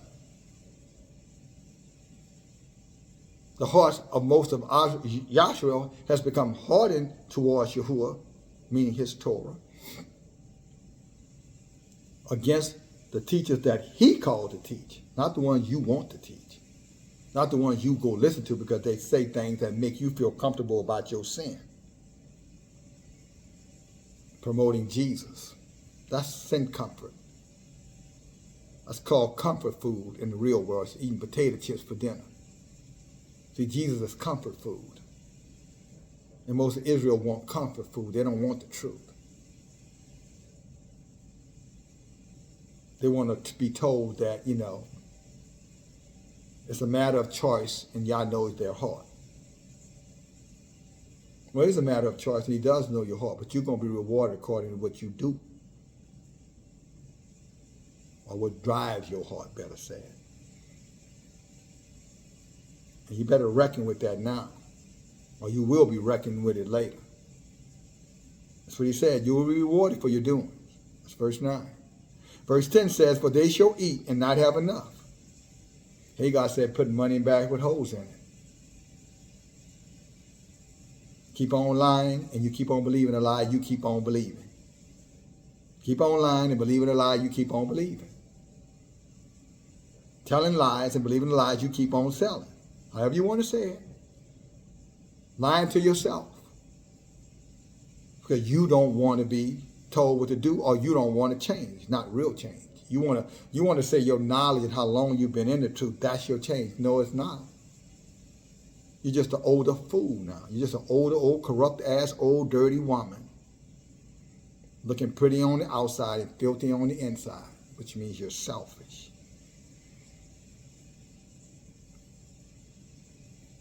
But if you think I said a lot to you just now with that statement, check this out.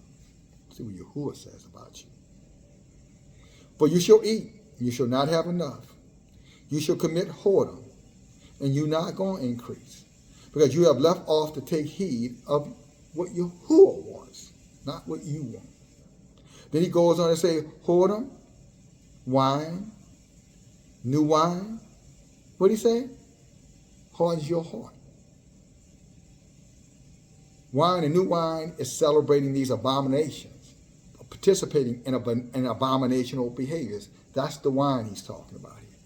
The feast days, the holidays, the festivals, the ceremonial days, church, religion, divinator, sorcerer, witchcraft, arrogance, high-minded, rebellion, which is witchcraft, stubbornness, again, idolatry.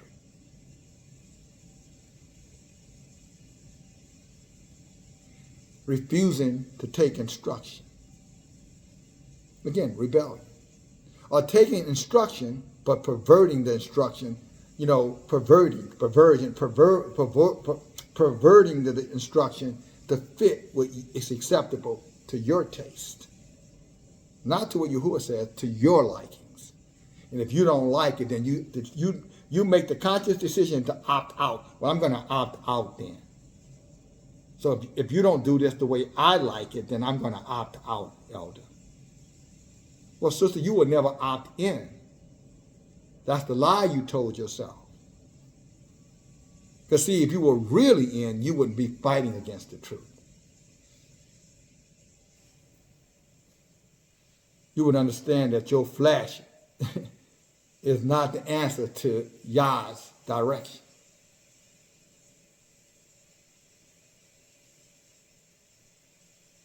Y'all don't care about how your flesh feels. But how you behave, you better believe he's going to see that. Just like when Sarah was whispering about when she heard that she was going to be impregnated at 90 years old. She giggled, laughed, ha! That's impossible. But what happened? The angel heard and said, I heard that. She's like, I ain't said nothing. He said, yes, you did. She said, no, I didn't. He said, yes, you did. Quit lying. You thought it. Same thing. Thinking it and saying it, same thing. So you ain't got to say it. It's what you believe. It's what's going to judge you. So that sin's going to die. And what is sin? Going against Yahuwah's Torah. Rebelling against his Torah. Rebelling against his instruction. That's what sin is. Questioning his direction. That's sin. That's what Haman died. Remember? Haman said, if Abraham, if your God is right, I'm with you. But if the king is right, I'm with the king. And what Yahuwah said, because he did not trust Yahuwah, Yahuwah said he was wicked and killed him. Because he was compromised. He was thinking about himself. Abraham was thinking about, no, what does the Torah say? So when he went in that fire, Yahuwah protected him. Because Abraham said, it ain't about me, it's about Yahuwah. And what he says for me. That's always going to be first and foremost. And if the heart that serves Yahuwah, that is the heart right there. Yahuwah worked first, then me second.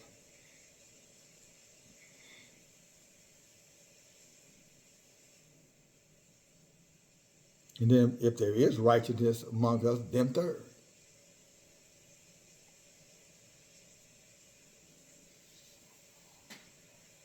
Yahuah, you, them. You died for your own sins, so don't put them before you. That's foolishness.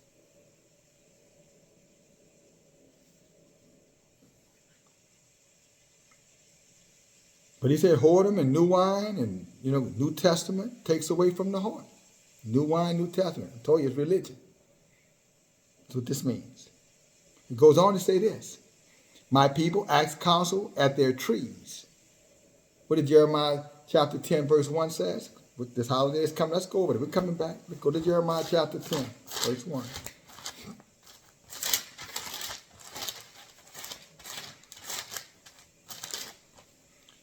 Hear you the word of Yahuah speaks, you, O house of Yahshua, talking to us, brothers and sisters. Thus says Yahuah, learn not the way of the heathen.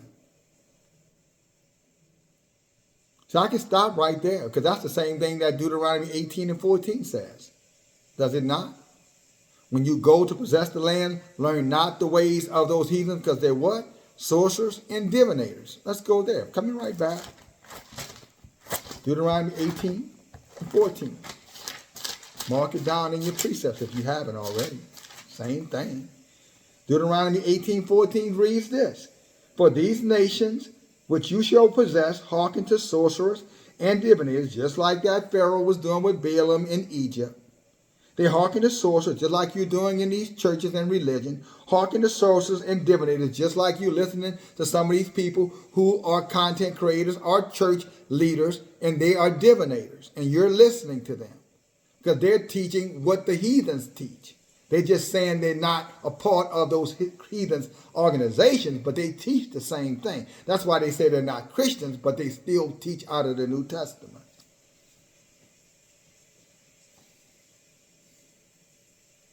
Get it?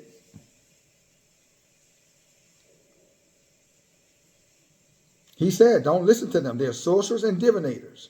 But as for you, Yahuah has suffered you or commanded you not to do it. So why are you over there reading the New Testament? Why are you believing in their Savior? Why are you believing in their Messiah? Why are you over there believing in their Redeemer? When this book tells in Isaiah 43, verse 9 through 15, that I'm your Savior. There is no other Savior but me. I'm your Redeemer. There is no other Redeemer but me. I'm your King. There is no other King greater than me. It's right there. Why you're ignoring it? It's because you want to play with the one who going to play with you in the closet. That lets you operate in the dark and do whatever you want to do and not be held accountable for it.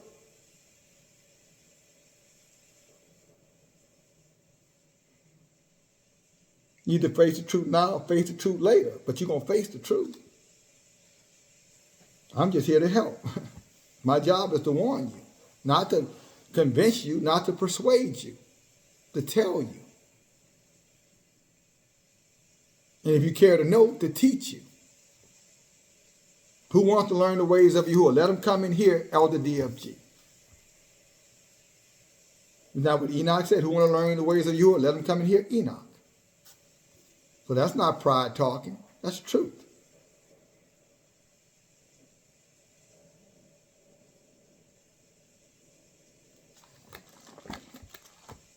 But Jeremiah says what? Listen not to the ways of the heathen, and be not dismayed by the signs of the heavens. So they got everybody looking at 3-eye Atlas, third eye, cultic as it can be, Atlas, the world on his shoulders, the underworld god. That's why they going down there in the ground. Atlas ain't up there. If there is something coming, it's coming from the bottom, not from the top. That's why they confuse you looking up there when everything that you should fear is in that damn grave, in hell. Shoal, or whatever you want to call it. What do they say? As above, beneath, right? As above, so is beneath.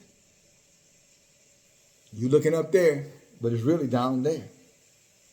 Talking about under your feet, where you're walking.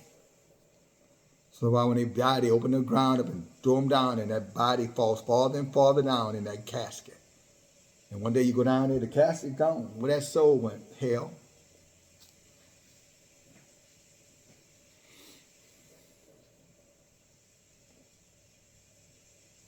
To be told, it went to hell as soon as it left that body. But but he's going to eternal damnation after judgment. Don't let that be you.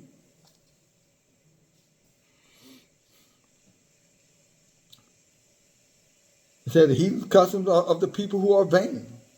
One cuts down the tree out of the forest. That's a Christmas tree. The work of their own workmen, hands of the workmen, and they with an axe, and they deck it with silver and gold. Fasten it with nails so it can stand up, with hammers so it doesn't move. That's your Christmas tree. The one you got in your yard, the one you got in your house, the decor you got around your house. All paganism, all idolatry, all profane. All going against the Torah, all going against Yahuah, and you're still doing it.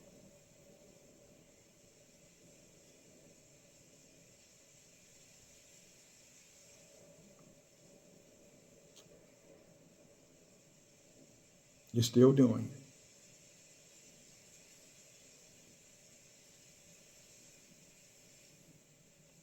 And it said those that do those things are an abomination before Yahuah, brothers and sisters. Sorcery is an abomination. Okay, let's go to Deuteronomy 18. Again, we're going to work our way back to Jasher. You got my word on there. What Deuteronomy chapter 18 says. Verse 9, 10. Hallelujah. Praise Yahuah. Deuteronomy chapter 18, verse 9. When you come into the land which Yahuah gives you, you shall not learn to do after the abominations of those nations. What are the abominations? Christmas tree. You're celebrating their holidays, celebrating their feast days, their festival days, being a part of their religion, being a part of the church, doing all the ceremonial things in the church, letting them marry you the way they marry you in the church, all of those things, same thing. Standing in the portal under the so-called arch, which is a portal. Putting on the ring, which again is the portal of infinity. It's Baal worship. It's a Baal ceremony. Israel don't marry that way. Israel married when a woman goes in the tent with her man. Israel planned to marry when a woman says, with your mouth, I'm under his covering. And unless he release you, you stay under his covering. And if you go with another man, you in adultery, even if y'all haven't gone into that tent. Because your covenant is your word. It's a promise. You have to, you are binded by that covenant. So you can't tell a man, I don't care who you are, you're my covering. You can't break that. He has to break that, sisters. So the moment you tell that man or you agree to be his covering, you belong to him. The intimacy, that's just, it's almost like saying putting a seal on it. So, you put the letter in the envelope, it's still in that envelope. But if you don't want it to slip out or somebody to go into your privacy, you seal it. So when you make a covenant, or you being covered, or you agree to be covered by a man, you're like that letter in that envelope. Whether the glue is when you go into his tent. But you still in his envelope. You still belong to him. Unless he tears that letter up, it can't be torn up. You don't have the right to tear it up. But you tear it up anyway. You're in serious trouble if that's you. Well, how can I get out of it, Elder? I'm going to go talk to him because he's the only one that can release you from it. And if he say no, you stuck. Should have thought about that before you agreed. You don't get to opt out because you disagree. You can, but before Yahuah, that's a covenant. You're accountable. If you lay down with any other man, you are an adulterer.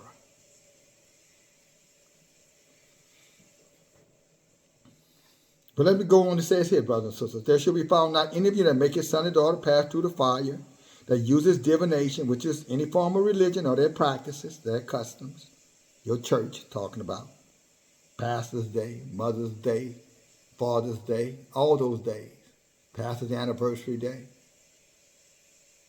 Any of those ceremonies, marriages, funerals, any of those things, you're supposed to have nothing to do with any of that. That's divination.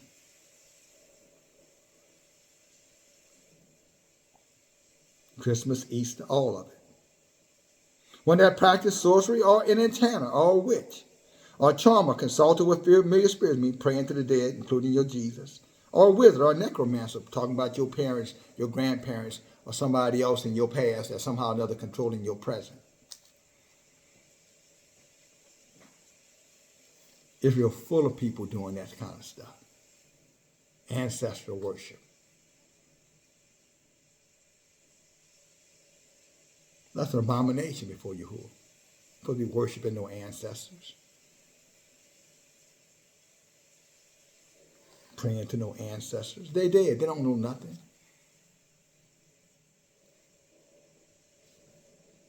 Go read Ecclesiastes 9 and 4.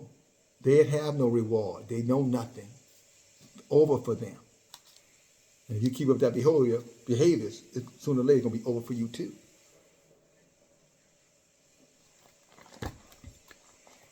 Let's go back over here to Hosea.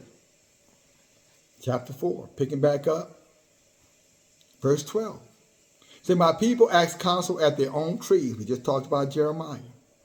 And the staff declares unto them, for the spirit of whoredom has caused them to be in error. Women ruling over man. Again, that's a spirit of whoredom too. When you're trying to rule over a man, you're covering, that's a spirit of whoredom.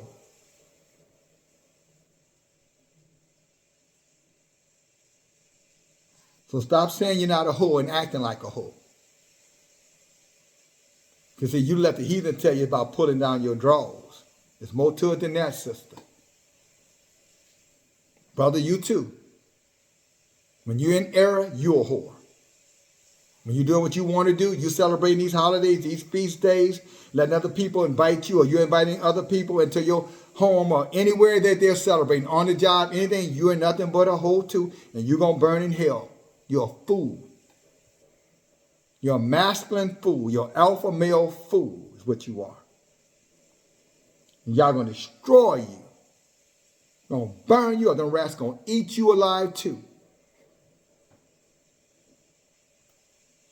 You're going to be down there screaming like a little girl with your big old strong bad ass self, dude. Your Israelite covering ain't going to save you. Because you're a whore. You compromised. You're a sellout.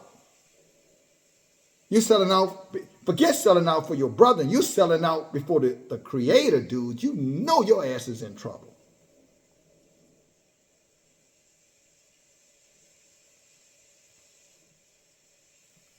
You might want to consider your ways, Holmes. My friend, my brother, whatever you call yourself to us.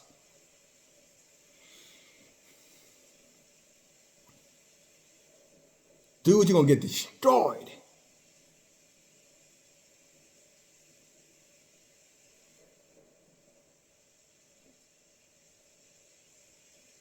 And what's really worse, your whole family going to get destroyed because of you. Your woman going to get destroyed. Your children going to get destroyed. Because of you, dude. And you don't even care. How sad. You're a piss poor excuse for a father. You're a piss poor excuse for a man. And if you don't have any children, the same thing still applies. You're just as wicked as the one that has a family. So don't be looking over there at him if you're doing the same thing, brother.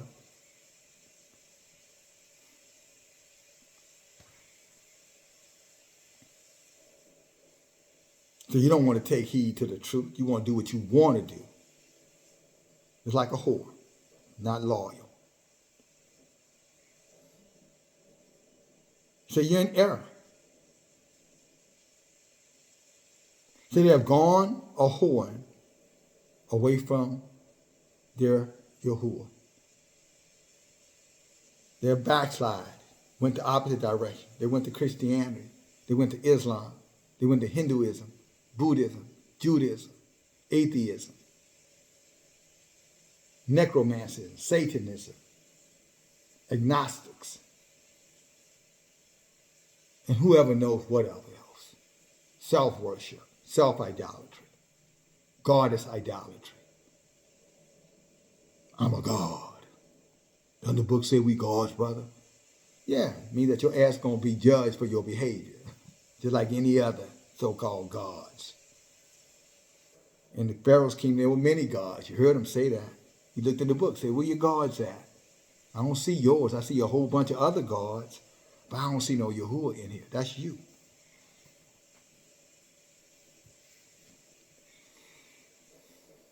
You didn't consider that, did you?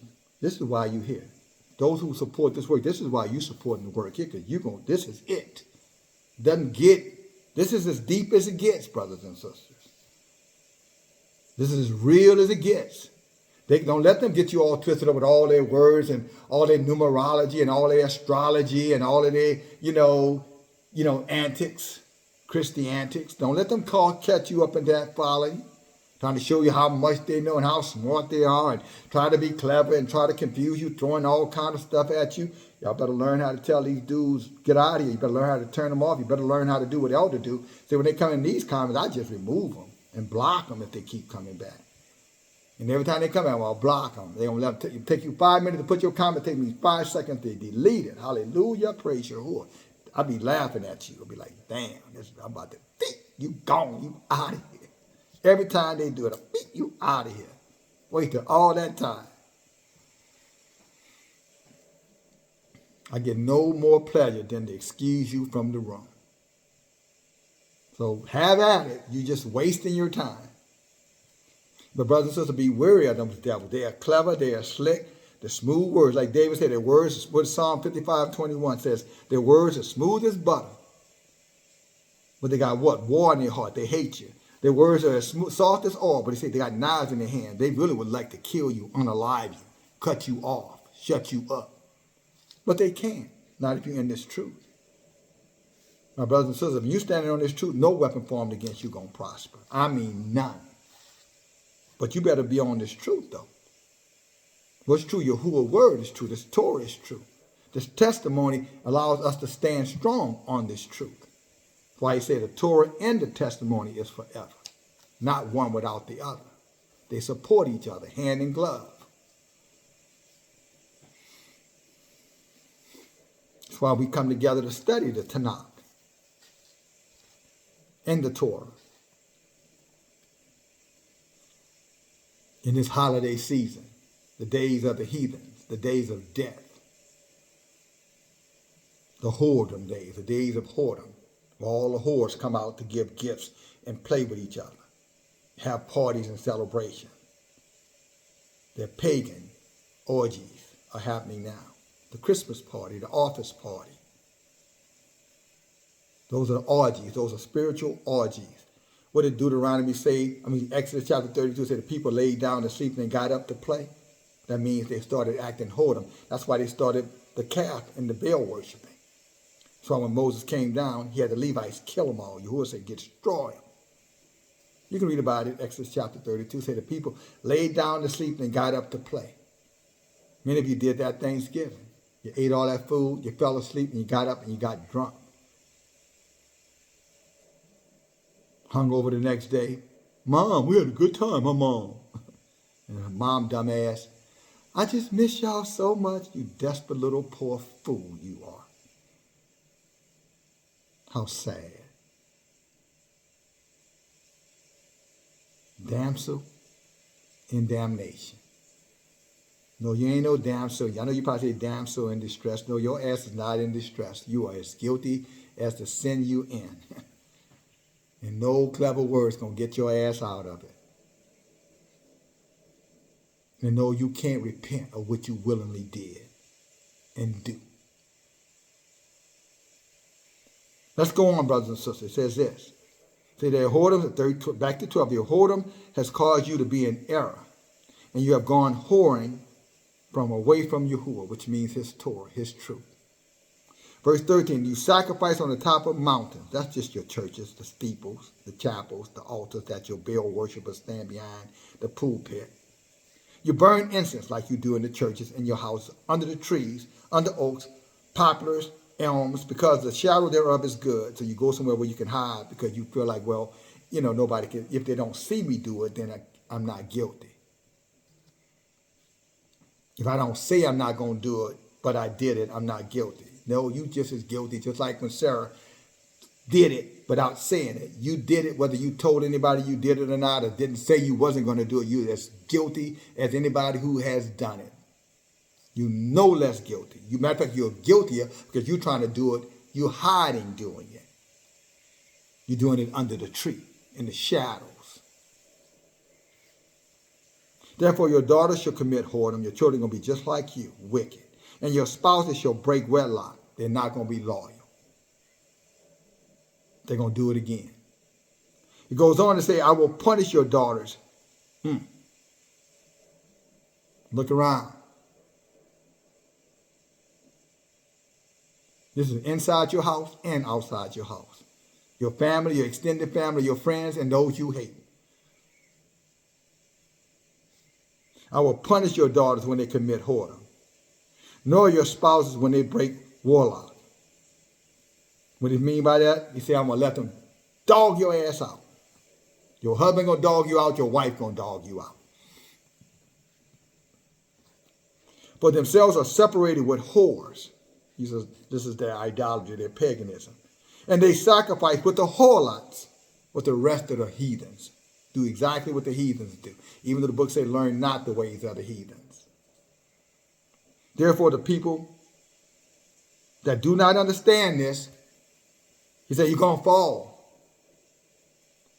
As I said earlier, a lot of you get in these disputes with your sons and daughters who are telling you the truth, and you think that they're trying to hurt you. No, they're trying to keep you from falling. But what they feel or understand, they can't help you. They can't save you because you don't want to be saved. You already think you saved. You think Jesus saved you. But look at your life. It's a mess, and you know it's a mess. You're on drugs.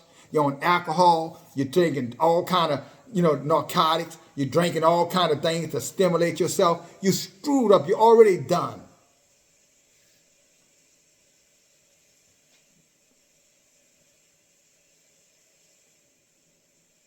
Nobody can save you because you don't want to be saved. And therefore, all they can do is drown with you. And if they're wise, they won't do that.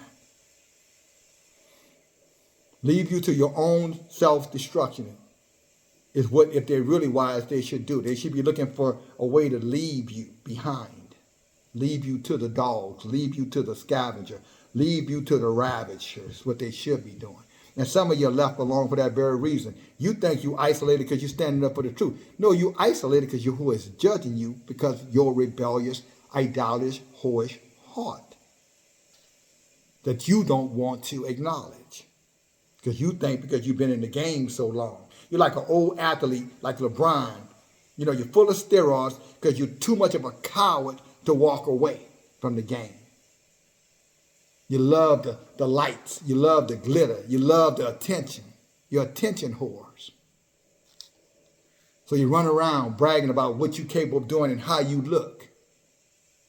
Where you been. Where you going. You're just an attention whore.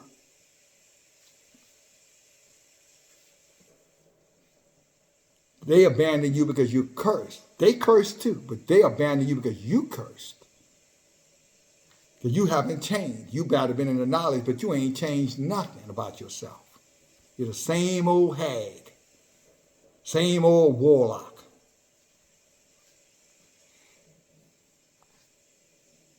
Change your clothes, but you didn't bathe. You're wolf in sheep clothing. You smell good, but you're stinking on the inside. What did Isaiah said that instead of the sweet smell, he said, what he said about them? Sisters and brothers, what did he say? He said, instead of having a sweet smell, these whores are going to stink. Their stench is going to be smelled by the Creator. And he's going to reject them because they're all about what they want to be about. They're all about what they think is right. They disregard this Torah. They disregard the prophets because they don't want to hear what the prophets say. If you read, and I was going to go there, but I guess I won't be going. But if you read, and we may study this out, we will study this out, y'all willing, on the Tanakh study, if not before. Read Jeremiah chapter 36, and you're going to read about Barak, and you're going to read about Jeremiah, and you're going to read about this king who did not want to hear what they had to say. So he rebelled. They gave him the word. He burned the word up. They gave it to him again. He burned it up again, just like you do when we give you the word. You don't want to hear it. So you think just because you burn it up, it goes away. And it does not go away. And then ultimately, they had to tell Barak and Jeremiah, say, go hide, because these wicked heathens, they ain't going to change. And it was talking about Judah. It was talking about Israel. It wasn't talking about the other heathens, brothers and sisters. Jeremiah 36 talks all about it. If you want to learn more, be with us Wednesday night. Precepts, I got it lined out. I guarantee you're going to walk away with something. You'll have something else in your toolbox to fight against yourself or your enemies, depending on which one you need help with.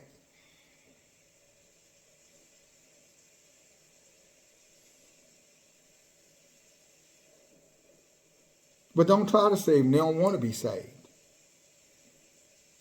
You jump in the water with them, you're going to drown with them. The boat is sinking. Instead of them, using a pail, they're using a paddle. Again, the boat is sinking in the middle of the ocean. Instead of them using a pail, they're using a paddle. They got the wrong P. I don't mean, the other P. I mean, no, you should be getting the water out of the boat, not trying to paddle as the boat is sinking. But you can't tell them any different. They just know. I got to paddle. We got to get to shore. Not with this water coming in this boat. We're going to have to get this water out of this boat before we start paddling this boat. Because we got too far to go. And this boat is sinking fast. See, this world is ending, brothers and sisters.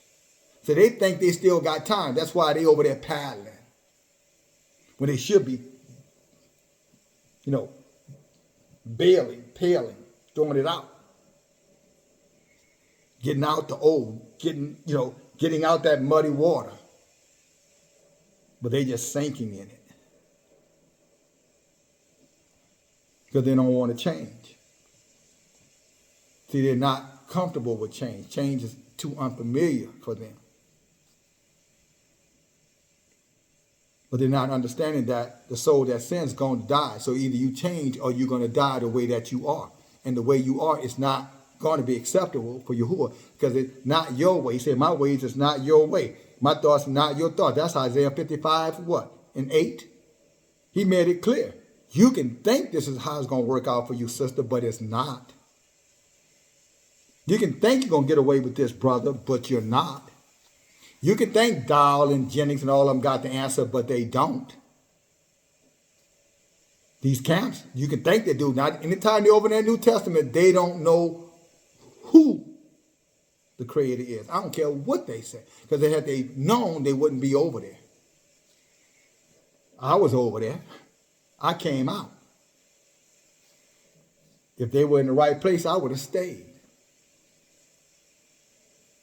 I don't have to tell you, brothers and sisters, what time it is right here where I'm right now. You can look at this watch by the grace of my, beloved family members up in Wisconsin. They sent this to me. You see what time that is? I know it's looking in reverse, but it's almost 3:25 a.m. in the morning. Where you think your pastor at right now? If he ain't in the whole house or laid up with some man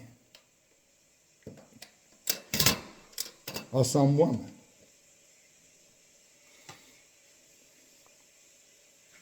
But I'm your enemy? Nah. Well, yeah.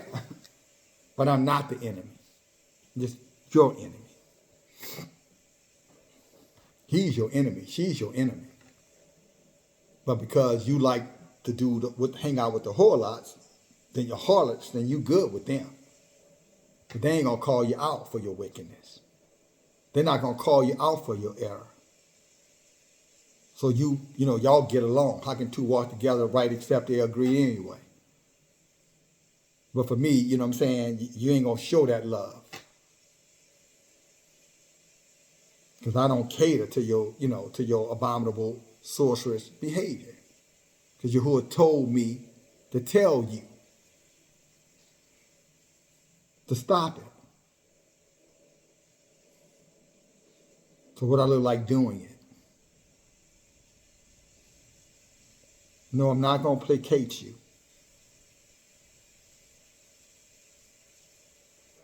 You get enough placating in your life. You got enough people telling you you're right. You don't need another voice in your ear. You got enough liars talking to you. That's why you don't have no room for the truth.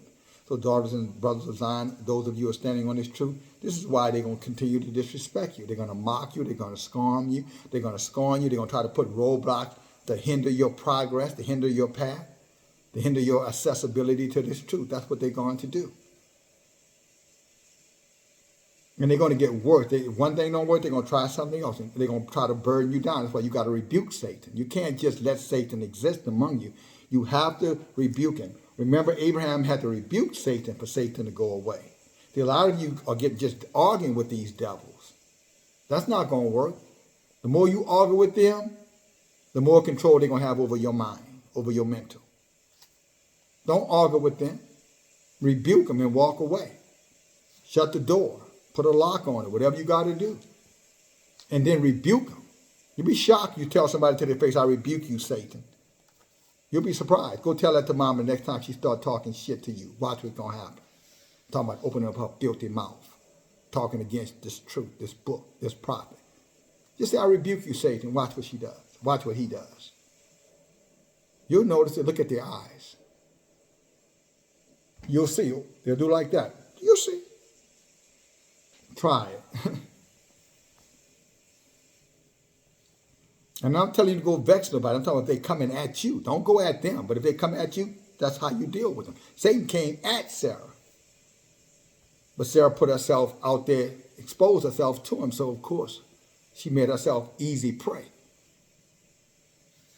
You don't have a covering, that's what you are, easy prey. Sister, you're easy prey. You're like a fish swimming in the ocean, one of its kind, and shark is coming. He ain't going to miss you because it's just one of you. If there were many of you, y'all might be able to confuse him by going different ways. You don't know which one of y'all to chase. But since it's just you, he knows exactly who to target. And many of you daughters of Zion with no covering, you are targeted. And know Yahuah is not your covering. So I put you down here for men, not for angels, including him. He's not an angel. But if he said, I didn't make you for angels, he surely didn't make you for him. He said, I put you down here for men, for mankind. But in your arrogance, you can't deal with man, so you're going to try to project yourself upon him. But you just lying to yourself.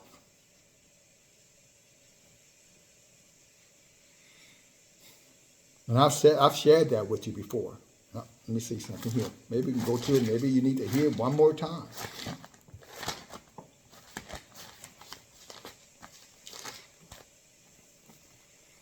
Look what it says here. The book of Enoch. Listen carefully, sisters.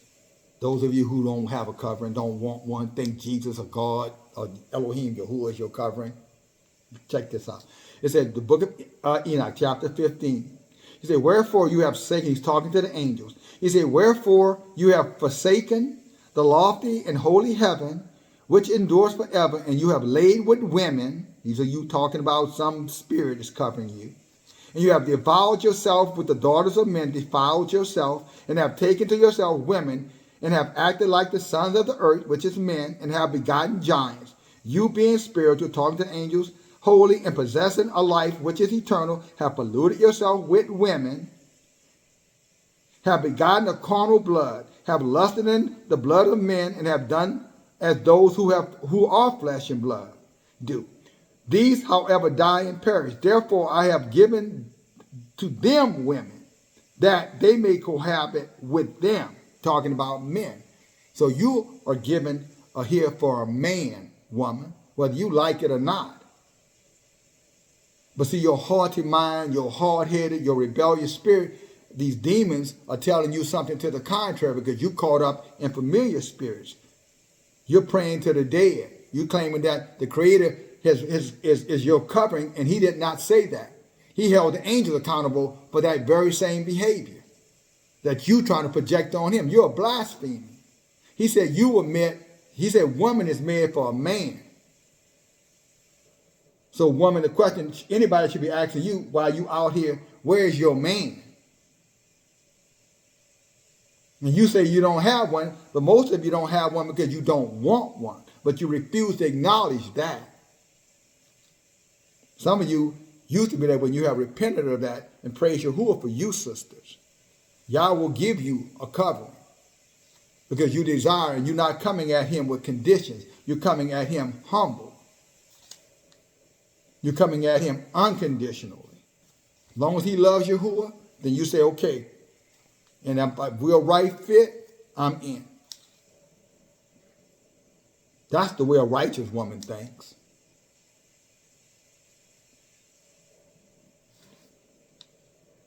But sitting here, how you say, projecting yourself on the Creator, talking about he's your covering, you are a liar. That's a lie. At worst, you're deceived. Or at best, you're deceived. At worst, you're a liar. At best, you're deceived. Yahuah is not your covering, sister.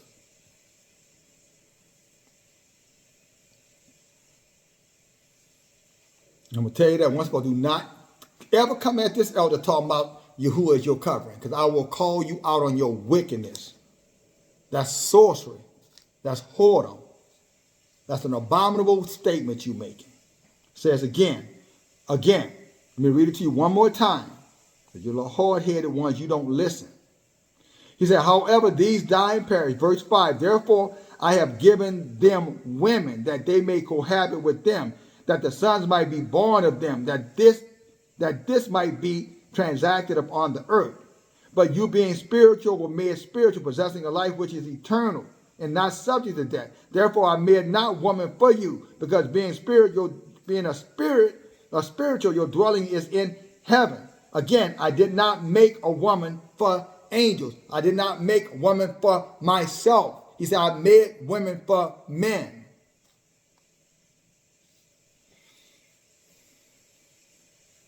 And you can't wiggle yourself out of that. Although you will try.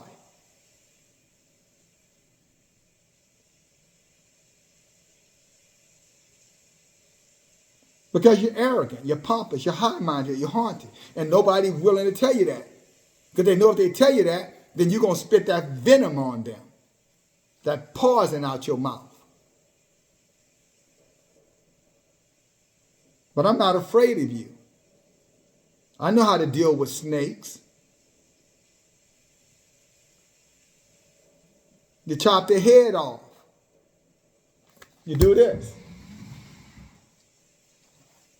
You get up, you take it loose.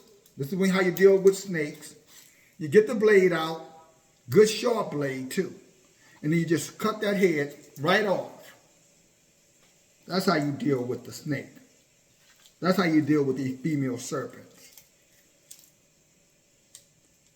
Otherwise, they're going to contaminate your daughters and they're going to contaminate your sons. So we don't deal with them anymore like that. We just tell them, snake, you better go back out in the wild where you been before we send you to your maker.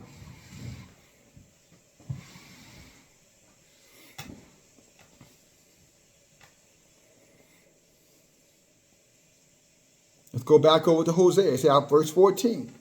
Say, I will punish your daughters when they commit whoredom, and your spouses when they break wedlock, meaning him. For themselves are separated with whores, idolaters, and they sacrifice with harlots, keeping all these wicked holidays, these feast days, these festival days that many of you did and continue to do. You're hanging out with spiritual harlots makes you a whoremonger. And when he judged them, he's judging you right along with them, sister. You too, brother. Verse 16, Yahshua slides. He said, this is a Yahshua talking about us. I'm on verse 15. Though you, Yahshua, played a harlot, yet let not Judah offend, and come not you unto Gilgad, neither go you up to Baal, nor swear Yahuah lives. He said, don't you put my words in your mouth. He said, if you're going to be a whore, and you're going to be doing all these festival days and feast days, and hanging out with these whores and whoremongers, spiritual whore, he said, don't you dare put my name in your mouth. That's why I say you're a blasphemer. You over there having Thanksgiving with harlots and whores. Don't you dare put my name in your mouth. Don't you dare call on me is what he's saying. I don't need no man. He said, you're a liar. Yes, you do. You're just a fool. You just don't know no better. So I made you for the man. What else you think you here, woman? Why are you even on this earth? He could have made you a cat or a rabbit or a squirrel, since you don't want to be a woman. Maybe he should have made you a jackass, since you act like one. You thinking like one, you're stubborn as one. Maybe he should have made you a skunk, because you stink before everything. When somebody run over you, you're roadkill. He made you right under his best creation, and that's not good enough for you. You got to put your throne right up there with his throne, just like Satan, or not Satan, Lucifer. I want my throne right up there with the Most High. He said, no, I put you under him, over everything else, but under him. That's not good enough for you, though, is what he's saying. So maybe he'd been better off again, making you, I don't know, a gazelle, and putting you out there, in Kenya, out there where the lions are. Maybe you are deserving of being gator bait. Maybe he should have made you, again, one of these animals that's got to cross over, the River Nile where these alligators populated at, and let you take your chance going across there. See if you would enjoy your life. Maybe he should have made you some other beast, because you obviously don't like being a woman. That's why you're trying to project yourself upon the man. You're trying to steal his identity. You're an identity thief yourself. What's wrong with being a woman? What's wrong with being natural to your calling? Why do you hate those who love Yahuah? Why you befriend those who are the enemy of Yahuah?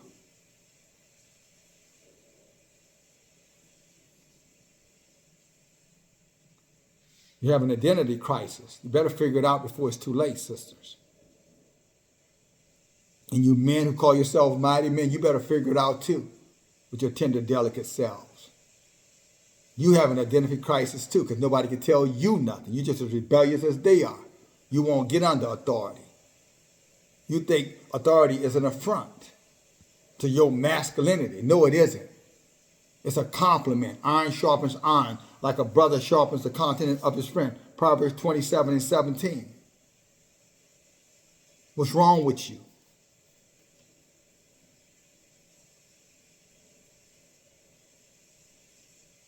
My brother. But then again, maybe you're not. Maybe you're pretending. Books say you're a liar. Maybe that's the problem. But he said a liar is just as bad as a thief, and both of them going to go to hell. So guess what? You might be able to fool me, but you can't fool Yahuah. You can't fool me either, even though I may be being patient.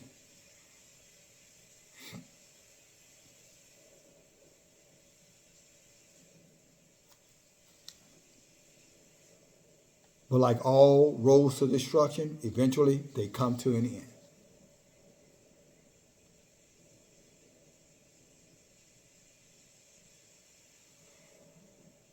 You say, but though you, Joshua, played a harlot, let not Judah offend. See, don't you be swearing saying Yahuah lives. You're going to do what you want to do, sister, brother. For the Joshua, he says, he slides back like a backsliding cow. Female cow, a heifer.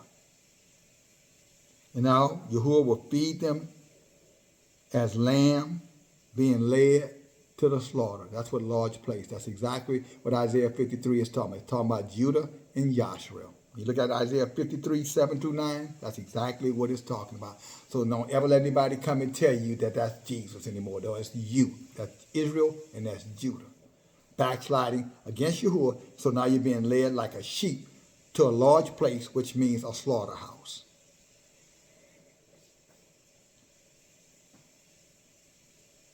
So give her a drink. So if their drink is sour, it means their words are always bitter, jealous, envy.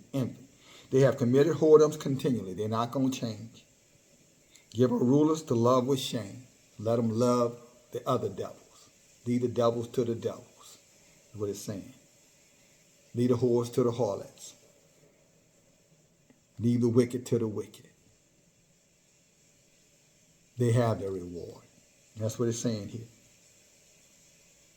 Give them rulers to love who are shameful, embarrassment, deplorables, idolaters, pagans, blasphemers. He said, the wind has bounded up her wings, and they shall be ashamed because they do these wicked holidays, feast days, festival days, and these other days they do, and other things they do, and other things they believe, and other things they practice, these customs, these traditions, these fraternities, these sororities, they secret societies, religion, divinators, all the same. A difference with no distinction. They just hide better than others. Brothers and sisters, this thing is getting hot. And I mean hot by the second. This time is winding up. We are absolutely in the last days. Whatever these people are planning, I think most of us already know. They're going all underground. They're running scorched earth. They're running out of food. They're running out of water. They're running out of resources. It's getting really bad. A lot of people, are in situations that they never thought they'd find themselves in. And it's going to get worse. And why would you want to be a part of that? I cannot say. I would think that at this late state, you would step back and say, look, I got to change something about myself. I can't keep on going down this path. Our people are accustomed to taking the path of least resistance. They always wanted easy. Israel, Judah, you're always looking for the easy way out. And there is no easy way out. This book talks about grinding it to powder, getting in the muddy water, dealing with it, dealing with yourself. But if you don't deal with yourself, Yahuah judgment is going to deal with you. There is no escaping this. Nobody's going to die for you. You're going to die for your own sins. I don't care what religion says. I don't care what the New Testament says. You cannot change what Yahuah says is unchangeable. It doesn't matter what they wrote. It doesn't matter who wrote it. What does David say in Psalm 68? Great is the word of Yahuah. Yahuah gave the word. Sorry, I don't want to misquote it. Psalm 68 said Yahuah gives this word. He said, great is the men who teach it, who publish it. But it's only his word, not the heathen's word, not the heathen's book. David was not referencing no New Testament. He was talking about the Torah. How do we know that? What did David say about the Torah? He said the Torah, let's go over there, Psalms 119. This is what David, so just so you know what David was talking about. David wasn't talking about no damn New Testament. David said this. He said what?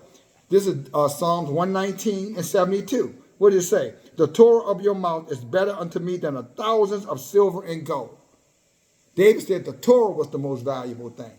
In Psalms 1, he said, meditate upon that Torah day and night.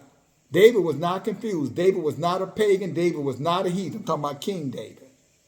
Under no sense, no form. So you're over there quoting Psalm 20. Elohim is my shepherd. I shall not want. Well, I don't know. Because you over there talking about Jesus is. And David would have never said that. Psalm 23 reads this way. This is the correct reading of Psalms 23.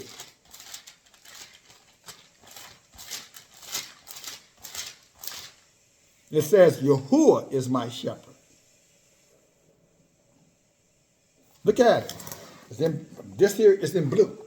It says, Yahuah is my shepherd. Hope you can see that.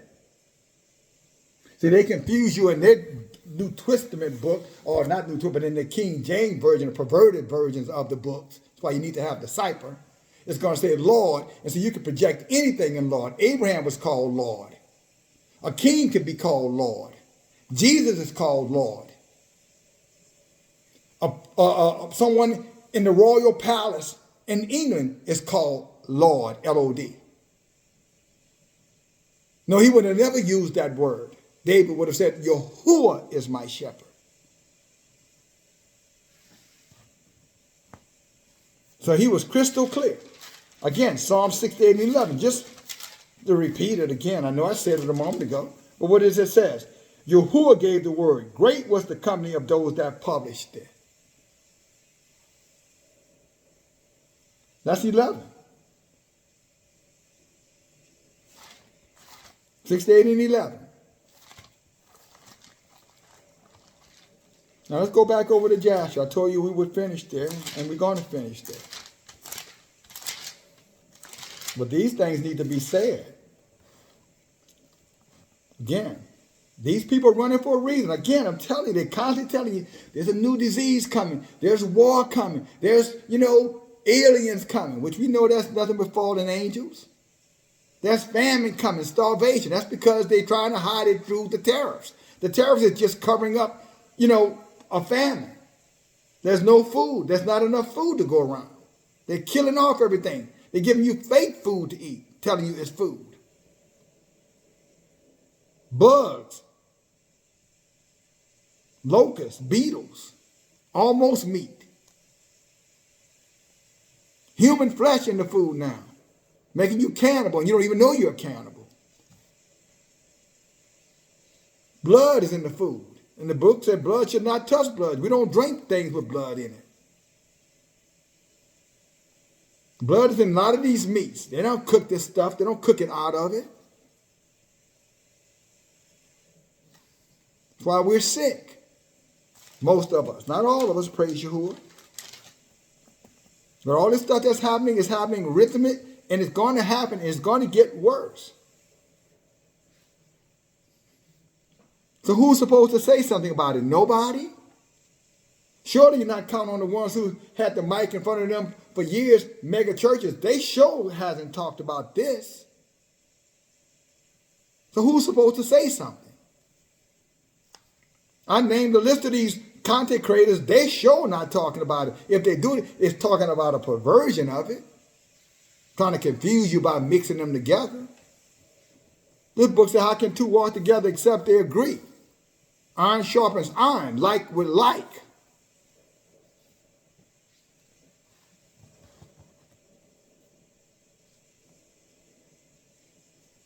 Woman made for a man. I'll tell you that again. You say, what's that got to do with it? Everything. Let's come on over here. Back to the book of Joshua. I'm going to pick up at verse 49. Matter of fact, I guess I better pick up earlier than this. 44. Because remember, we stopped off at 43, and Pharaoh said, I don't see Yahuah in my books, because he was reading their books, the New Testament. Again, oh, here it is right there. No, it isn't, brothers and sisters. They're talking about something else. When they say God, G-O-D, they talking about the Dagon, what's it called, Anubis, the Egyptian dog-head god, the fish-head gods. That's what they're talking about, brother. They're not talking about the Creator. It's all confusion over there. They don't know what to believe. Paul said himself, the good I would, I don't do. The evil that I do, that's what I do. See, I'm a wretched man. And everybody talking about, you got to, Jesus said, the Bible said, 1 Corinthians chapter 6, verse 9. Well, that's Paul's writing. How do you say the Most High said it? And Paul said he was a wretched, wicked man. So why are you listening to what he wrote? Because you're in confusion. You're in sorcery. This is what the Pharaoh's, Balaam and all those conjurers were doing with him. Confusing people.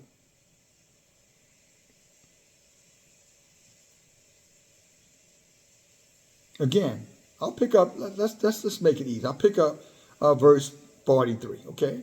And when the king saw this thing, he ordered the cipher of the records that related to the kings of Egypt, and they brought the cipher of the records, means the books, and the chronicles of the king of Egypt, not the kings of Yasharel, in which all the idols of Egypt were inscribed, but they thought of finding therein the name of Yahuah, but they did not find it, because Yahuah is not with the wicked.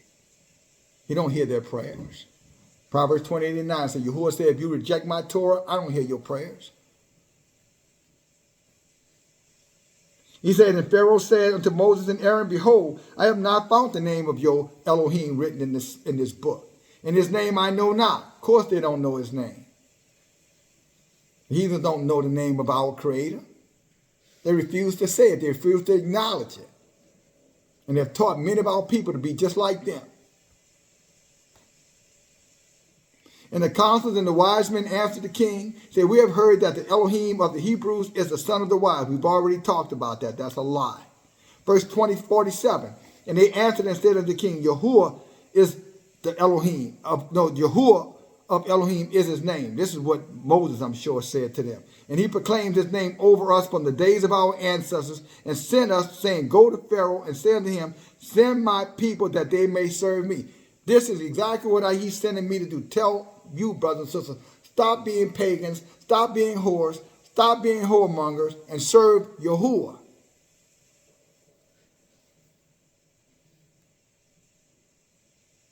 Now therefore send us that we may take a journey for 3 days in the wilderness, and there we may sacrifice unto Yahuah and no one else.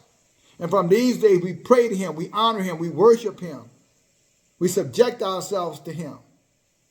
We hearken to his prophets, his chosen prophets, as he told us to do in Deuteronomy 18 and 15.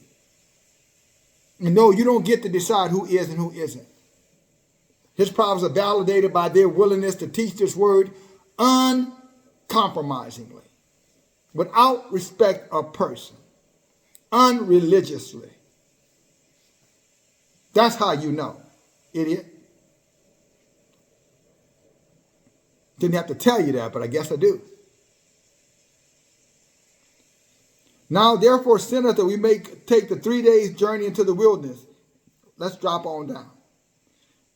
Well, and if you will not send us, his anger will be kindled against you. Same verse 48. And he will kill Egypt, either with a plague or with the sword, just like he's doing to these nations all over this earth now. He said, because you're still in the way, you're still pagans, you're still idolaters, you will not serve Yahuah, and you're harming, and you're trying to stalemate his people, you're trying to limit his people, you're trying to cut his people off from being a people. Psalms 83, remember? He said, therefore, I'm going to kill your children.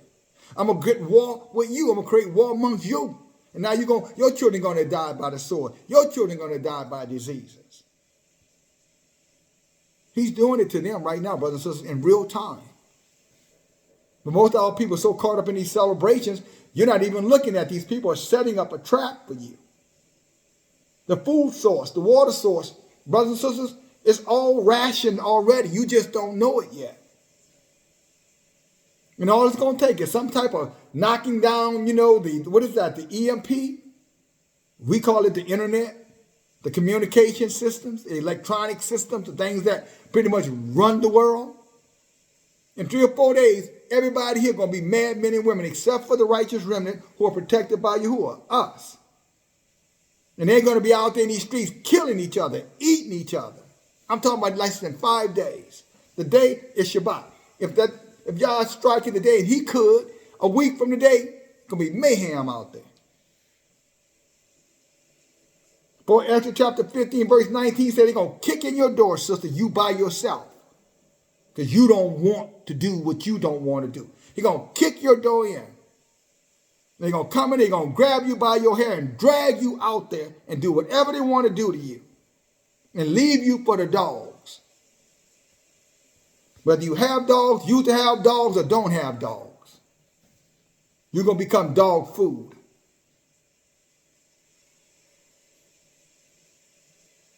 And that's going to be your reward for your rebellion. And Pharaoh said unto them, tell me now this power, verse 49, and his might. And they said to him, he created heaven and earth, the seas and all the fish. And he formed the light, and he created the darkness. He caused rain upon the earth and watered it. He made the herbage, means, all of the stuff that grow out of the ground. And the grass to sprout, which means the herbage is the food. He created man and beast and animals. And this is what I said about you, daughters of Zion. Why you so grieving about being a woman and understanding and embracing womanhood, he could have made you a cow. He could have made you a pig, a sow, female pig. And you over there running your mouth complaining because you're not man. Instead of being grateful that you're not a cow or a pig or a giraffe or an elephant, a buffalo, hell, a cricket, a grasshopper. Ants eat you up.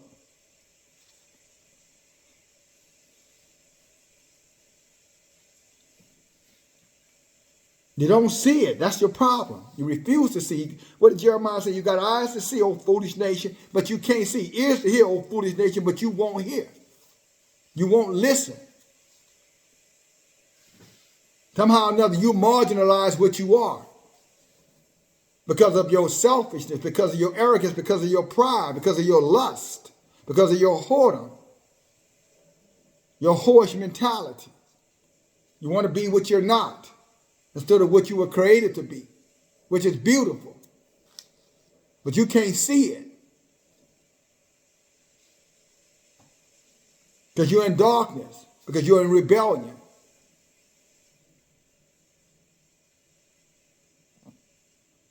You refuse to see it. It's your fault, not his.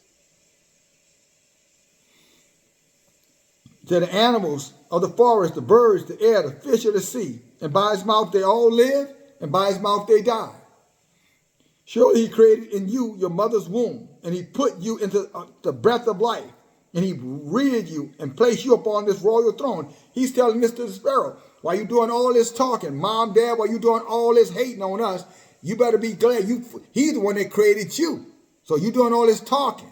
You all this boasting, all this bragging. You don't need no God. You don't need no man. You don't believe in this. You don't believe in that. You don't need no woman. He said, who are you to be talking about what you need and what you don't need? He said, I'm the one that gave you life. I'm the one that could have snatched you out of that womb before you came here. Or I could have put you in the womb of an elephant or put you in the womb of a rabbit. And then you'd be walking around all day long looking for hawks and owls and other predators that's flying over your head. See how you would have liked that life.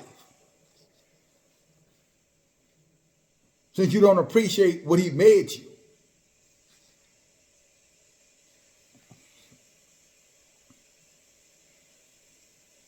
He said, and I will take your breath and the soul from you and return you to the ground from which you were taken. They're giving it to him straight. How you say, no chaser. Talking about Moses and Aaron ain't playing with this heathen. And neither should we be playing with the heathens around us, brothers and sisters. Family or non-family. We should go right at them when they come at us. Don't vex them. But if they come at you, give them something to think about the next time before they come at you again. Verse 51, and the anger of the king was kindled at his words. So they're going to get mad at us. So what? Get mad. No better or no worse than your ancestors are the heathens. Either or. The king, I said earlier, in Jeremiah 36, they got mad because of Baruch and Jeremiah had said, this is what's going to happen to y'all. Again, we'll teach it later on this week, y'all willing. And we'll tie it in beautiful for us. Y'all has already given me and showed it to me. One of my dear sisters and I were talking about it on yesterday. She was thinking about it, and y'all gave it to me. I said, look at sister, here you go again, lining us up. Same thought, same idea, same perfect Elohim. Neither one of us knew, but he knew what the word was going to be.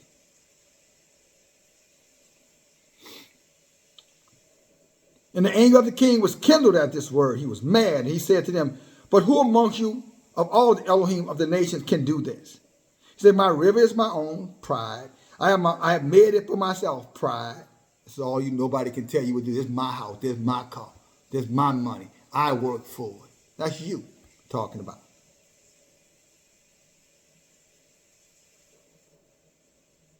Bragging and boasting. Yahuah said, look at him. Don't know I can take it away from him just like that. He don't take it away from him. And then he drove them from before him and ordered the labor upon Joshua to be more severe than it was yesterday and the day before yesterday. So not only did he get mad and run Aaron and Moses away, he attacked the people. The same thing that Haman did to us because he got angry at Mordecai. Because Mordecai wouldn't bow down to the Lord, the King of Kings, the Prince, the Son of Man. If you're with us with it now, you know exactly what I'm talking about. Religion, Christianity, and all other religions. Clearly it's written right there in the editions of Esther 5 and 6. But you have to have eyes to see it. You have to have a heart to want to know it. You have to be motivated to even show up to be taught about it. And most of you are not going to do that because you're too busy in your feelings. You tender, delicate men. Too soft in your feelings. And Moses and Aaron went out from the king's presence, and they saw the children of Yasharel in the evil condition, for the taskmasters had made their labor exceedingly heavy. And they're going to come at us with everything they got, brothers. So this is why we need to come from among them. We need to come together. I'm not talking about all people. We ain't walking with no heathen Israelites. You can forget that. I'm talking about the righteous remnant. Yahuah said he's going to gather from the four corners of this earth, wherever we might be. And he's going to put in some of y'all hands resources to help us get there, and you better use those resources for that. Stop hoarding it and putting it over somewhere else. He put it in your hands to see what you would do with it. And right now, most of you are failing miserably. He didn't give it for you to store up. He gave it to you to make sure that we had, your people, the righteous remnant, had the things we need.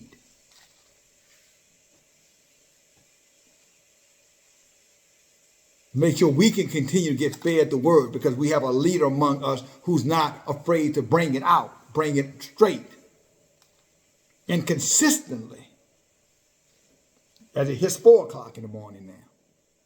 Do I look sleepy to you? Do I look weary to you? Do I look like I don't want to do this to you? Is my passion here?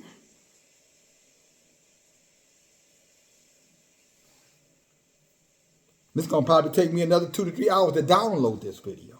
So it's going to be an 8-hour day for me. So I don't know why you have any problem supporting this work. The preacher stood up there for 45 minutes and told you nothing, and you gave him tithes and offering. 2 or 3 offerings. Never complained one time. Show you where your heart is. Some of you anyway. And Moses returned to Yahuah, verse 54, and said, why have you ill-treated your people? Question. For since I came to speak to Pharaoh, what you said or what you did send me to do, he is exceedingly mad, and he's taking out his anger on the children of Yasharel, just like these heathens always do. They commit crime, they take it out on us. One of us do something wrong, they make all of us the face of that wrong. But when one of them do something evil, oh no, they're innocent. They're just misled. They're just dealing with some mental problems. Oh no, she's just going through postmortem because she just had a baby. They got every kind of lie under the goddamn sun. When their children are wicked or they're doing something wickedness, oh, they didn't lie. He just misled everybody. It wasn't a lie, Brother Mendez. They just misled us. Damn, must be nice to be white.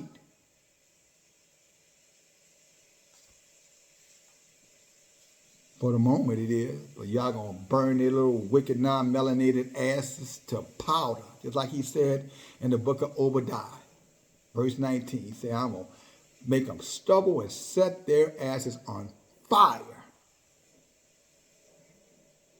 Esau.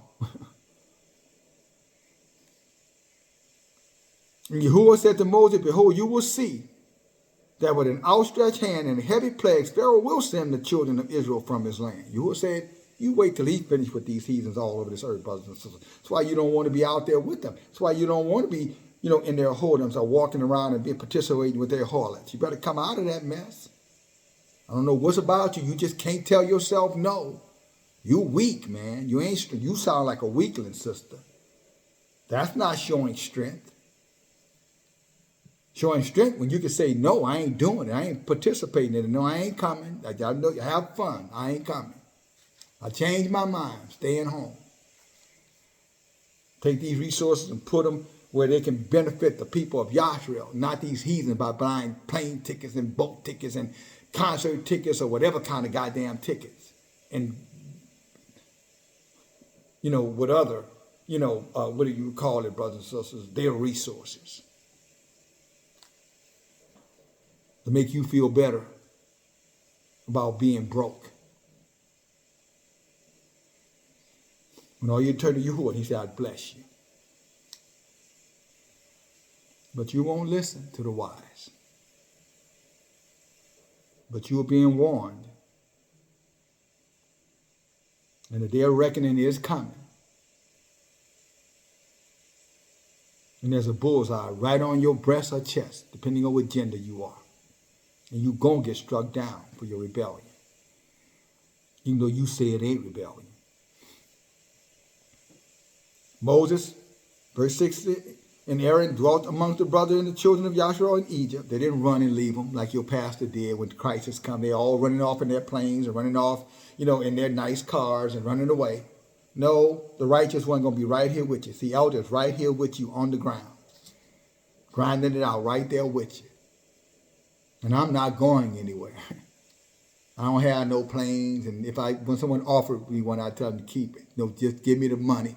And I'll take that and build some tiny homes for my brothers and sisters who can't build their own with us. That's how elder would behave. This prophet would be looking out for the people. He'd be right there with us like I am and have always been. And will continue to be. And as for the children of Yahshua, Egypt embittered their lives. So all you Africans, all you want to run over there to Africa, go. They're going to embitter you. They're going to have you're going to regret you went over there. They said, with heavy work, and they imposed it upon them. This is the consequences of standing for the truth. You're going to have to be willing to get muddy. You're going to have to be willing to be talked about. You're going to have to be willing to be ostracized. You're going to have to be willing to be, marginalized. But you're going to have to also recognize the rewards of Yahuah. Far more greater than any sufferings that these heathen can attempt to do. They're not going to succeed in it. We're going to win. The book says so. You said, no, I'm going to have my very small remnant, and I'm going to dwell with them. And all of their captivity, all of those who tried to harm them, he said, I'm going to avenge them. Vengeance is mine. He said, I'm going to repay them for everything that they did. So no, brothers and sisters, no weapon formed against us is going to prosper. Every tongue that rises up against us, we will judge that. For Yahuah dwells with us. Hallelujah. Don't forget that. Again, thumb up the video, replay the video, share the video. I didn't get upset. I just told you the truth.